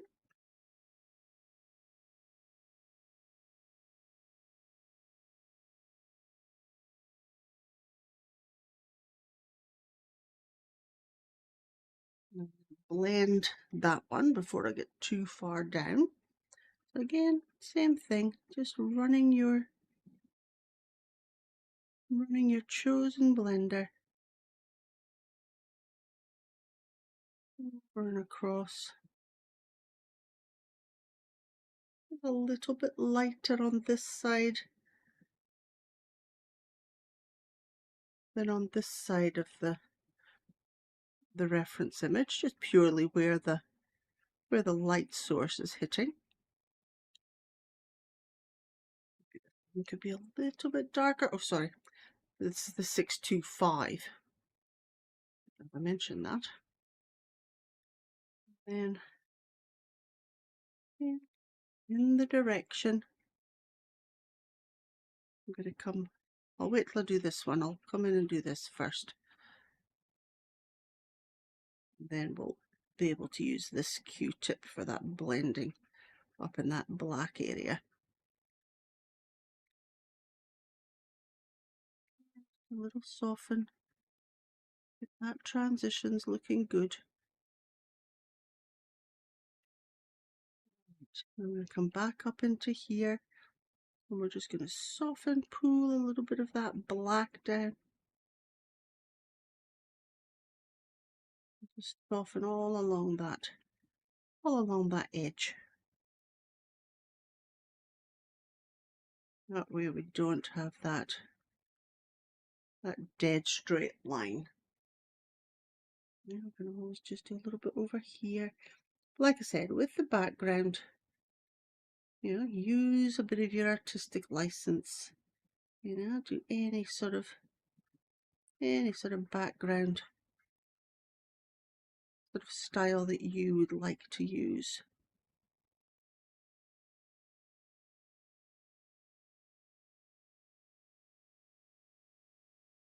With that darker pigment, you know, you could darken down this little section a bit more perhaps. Like I said, it doesn't have to be absolutely identical.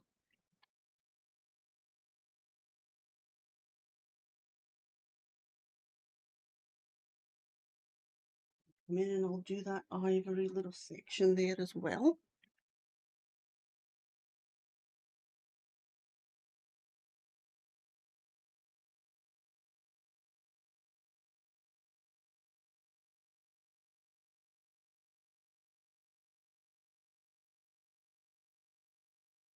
Yeah, and we've got a little bit of that darker sort of lines coming through there. Probably just back in with that 625, the burnt umber. Again, just a little bit, even a little bit of that 690, the golden ochre. You could just add a little bit of that in there just to warm that up. And down the bottom here, we're getting back into that darker sort of realm. Again, we've got that little section just underneath the base of that little ghost ornament.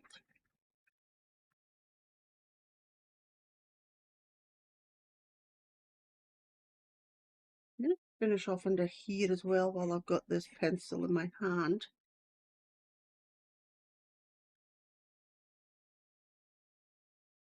Let's go lighter as it gets up closer. Same in here.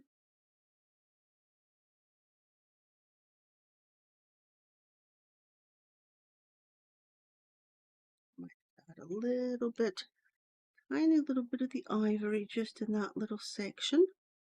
Same in here. And I'm going to just darken that down just a little bit as well. And we'll do that when we've got some of that pigment on our Q-tip that I was mentioning earlier. It's just a subtle little change. Bit of black in there, I think, just to darken that little section. I'm not going to stress too much about trying to get all of this sort of gravel sort of look in here. I'm going to try and keep it just a little bit more basic. We know that it's darker just underneath here. A little bit of that black coming up into that bottom little section there. Maybe a little bit of the ivory. I know I'm kind of doing things a little bit sort of back to front here. But I'm just sort of trying to finish off this bottom section. I know our little ghost won't take too long to do. And then I'm just sort of scoring that black just along there, just to give a little bit of that texture. Over here we can just do a few little dabs.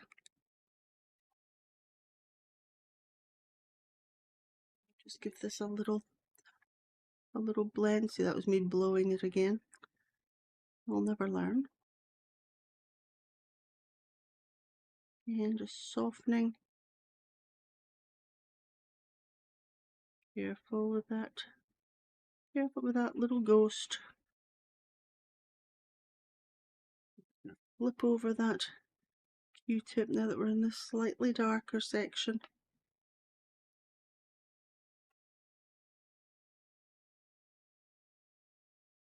Just getting those transitions looking good.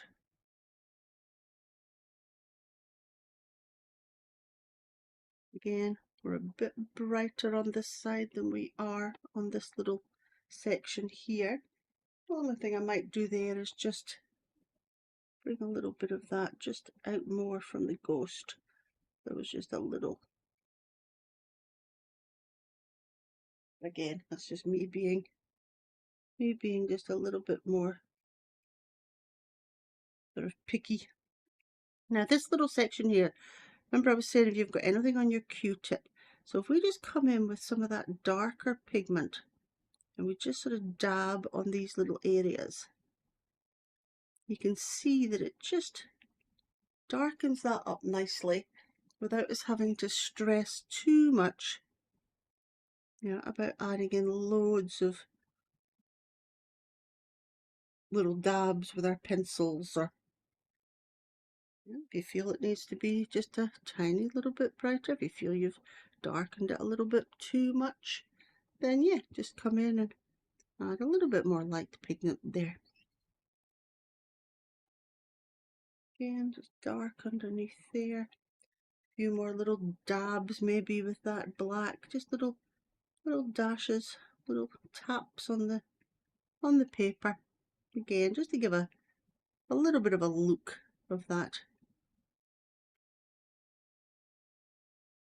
little blend again, just here.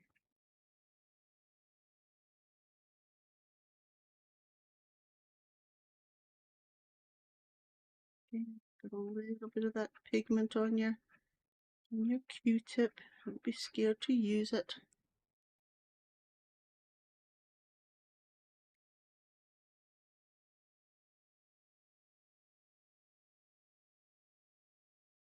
And then back in with our white. And let's get our little ghost plotted in.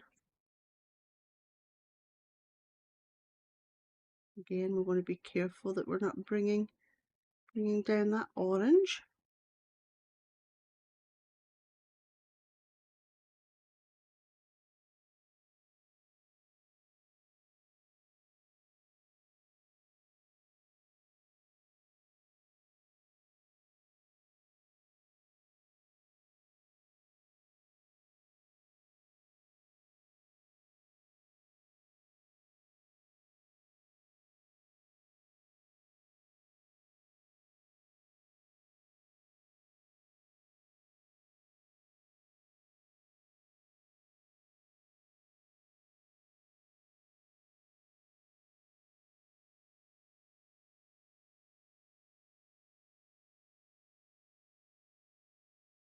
Remember, we will see a bit of that paper that are coming through.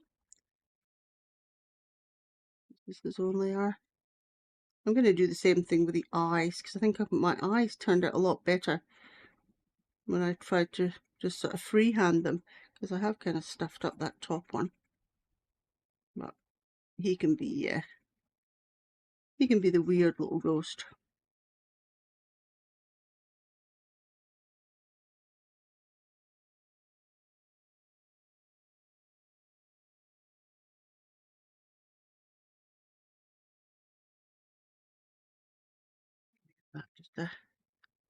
Just a quick little push down, and being very gentle.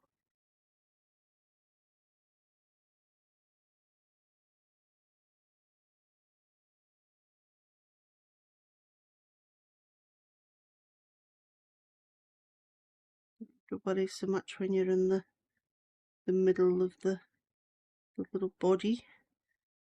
Can be a little bit more aggressive in our blending.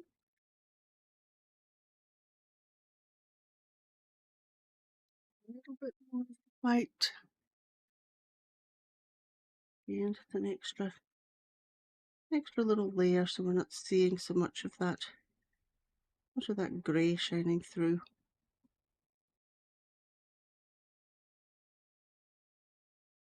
And that's the grey of the paper I'm talking about.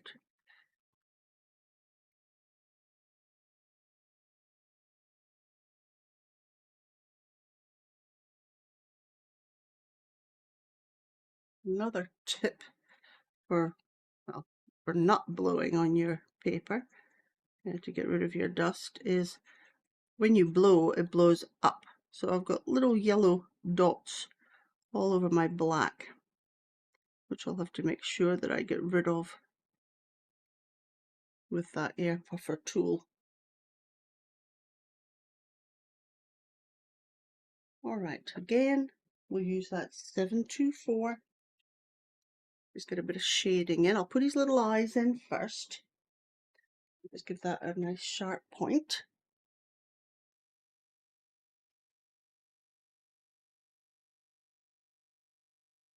Get these sort of drawn in again.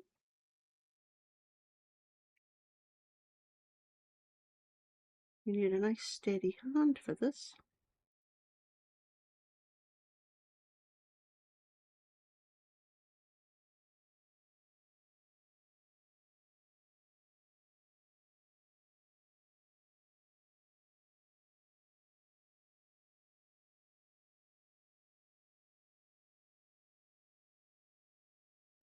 So, don't forget his little pupils. Put his little mouth.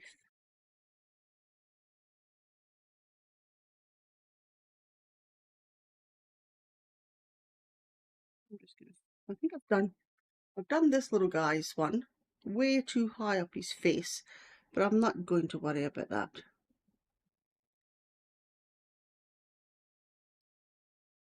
Because like I said, you know, apart from you guys, who's going to know that that isn't where his little mouth was? Okay, now that's 724 again. That cold grey 3. Same thing again. Just going to come in and just put a nod to that,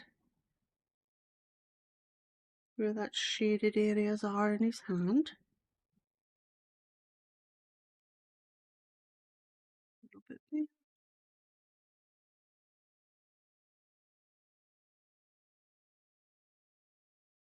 Again, glazing here. A bit more on the blue tone here. Just as it comes down.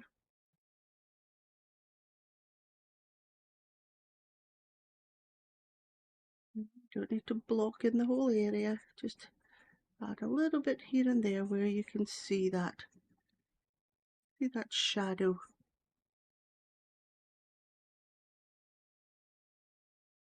And the same thing, just grab your Q-tip, nice clean one. Yeah, be picking one up that's got any of your black pigment in there. And just soften.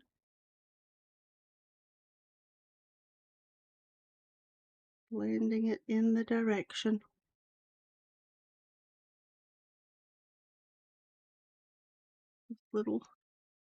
This little hand over here.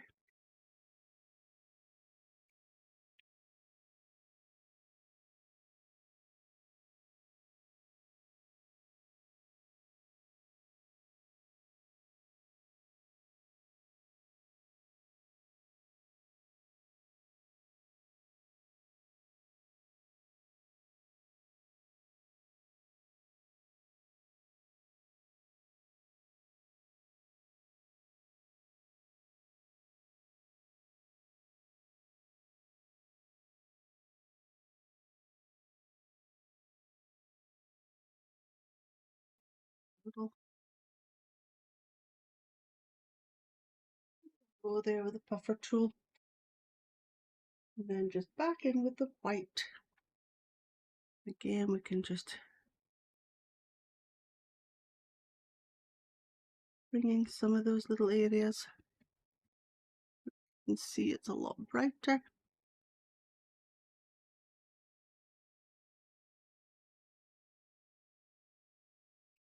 Side of the head here.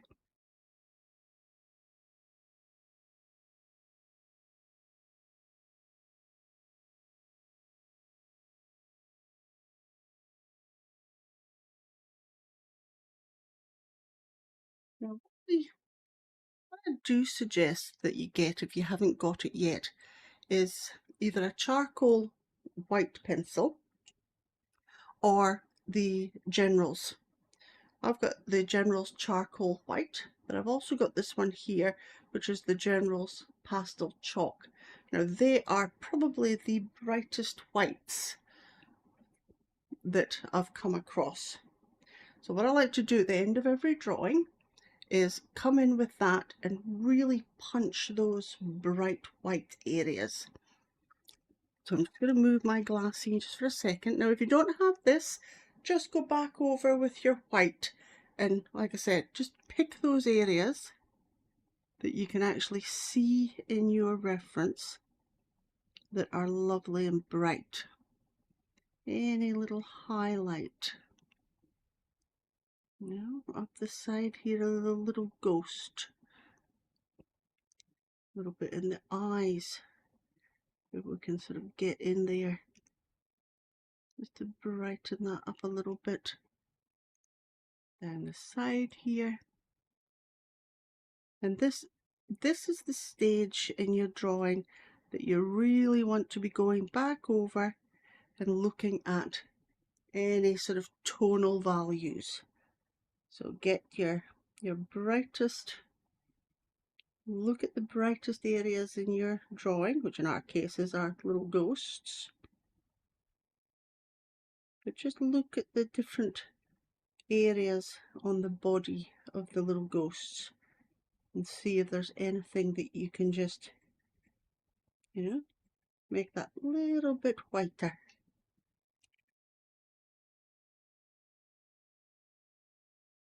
Again, on these little fingers.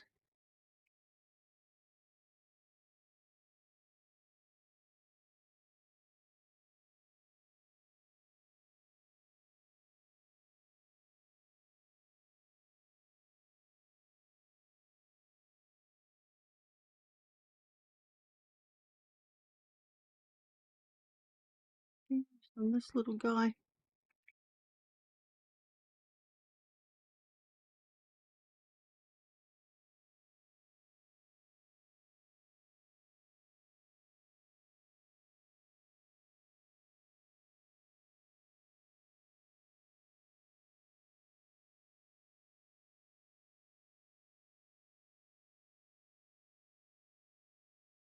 You can soften it if you feel your lines are a little bit too sort of stiff. Just little circular motions with your pencil is enough to just soften those transitions so you haven't got that, dead stop-start lines.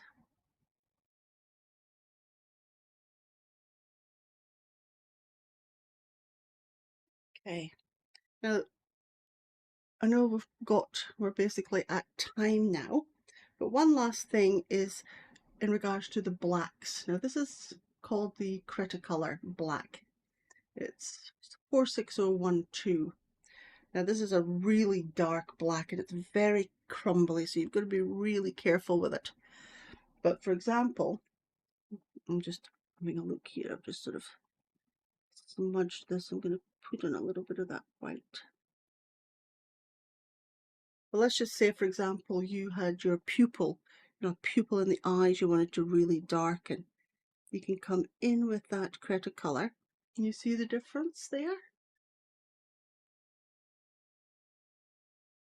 This is an amazing black. So if you can source this one, then I would definitely suggest getting a hold of it. I didn't use it for this area because not everyone would have the Cretacolor black. But if you do have it, then yes, definitely pop that down there. But just be aware you do need to press that one into the paper because it is, like I said, very soft, very crumbly. Now this is the little section here. So I've come across just with that white, and I think that is going to be okay.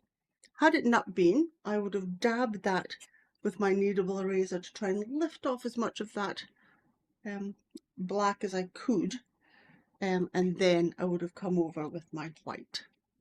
I think the only thing I want to just, and again, this is me being picky, is just, there we go, and maybe just a little bit of that white, just glazed just onto that lighter section.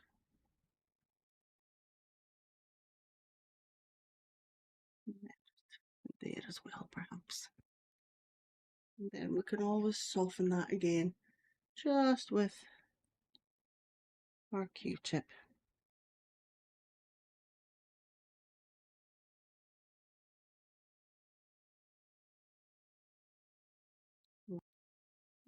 Probably just underneath this little ghost, just with the black, just the normal black, the Carbothello black. Just a little bit. Just want to shade that in a little bit. I don't want that to be too bright.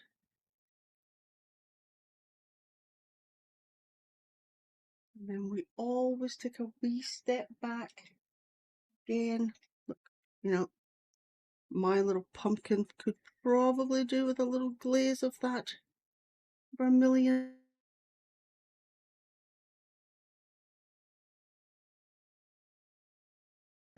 And this little 2-hour draw along, we are, you know, a little bit more restricted on, like I said, what we can sort of get done.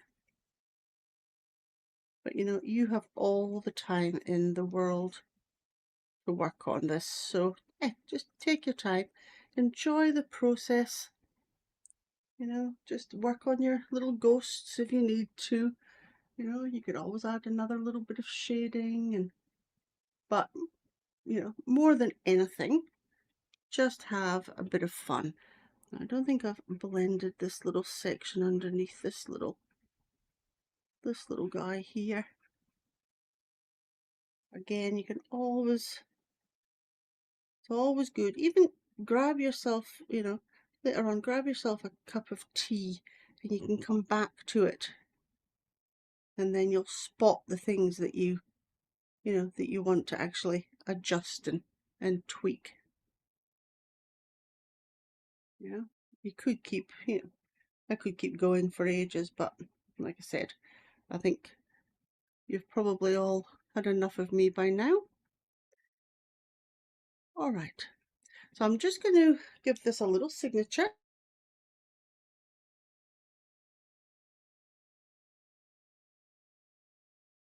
And I think I'll just pop it down next to this little ghost here. Like so. All right. So that's the end of that tutorial. I'm just going to switch back onto the camera and I can answer any questions that you might have and we can finish up.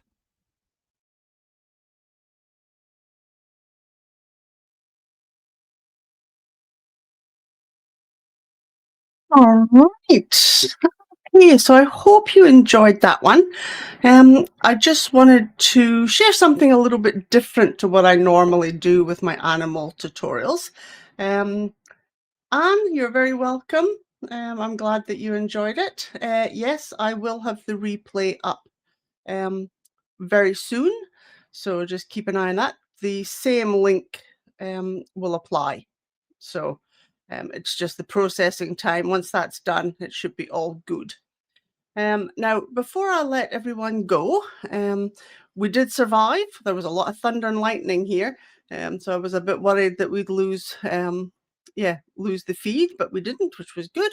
But I did want to quickly mention, I've been working hard all day today getting some gift vouchers popped onto my website for the Academy. So I just wanted to let you know about that, just in case you wanted to drop a few hints for your Christmas presents. We've got 3, 6, and 12-month memberships available. So if you want to, you know, you can have a look at that. Fanny, you're very welcome. I hope you enjoyed it. Now, does anyone have any questions about what we did today? I'm more than happy to answer them. But look, if you haven't joined our Facebook community yet, then I encourage you to do that. The links would have been in the emails that I sent to you. So please share your drawings over there. If you've got any questions that you want to ask, don't think that now that this is finished, that's it, you're sort of left in the lurch. Like I said, the replay is available to you for another 2 weeks. So take your time, and if you have any questions, please let me know. and I'll be happy to answer them for you. So yeah, so thanks again for joining me, and I hope I see you all again really soon. All right, bye for now.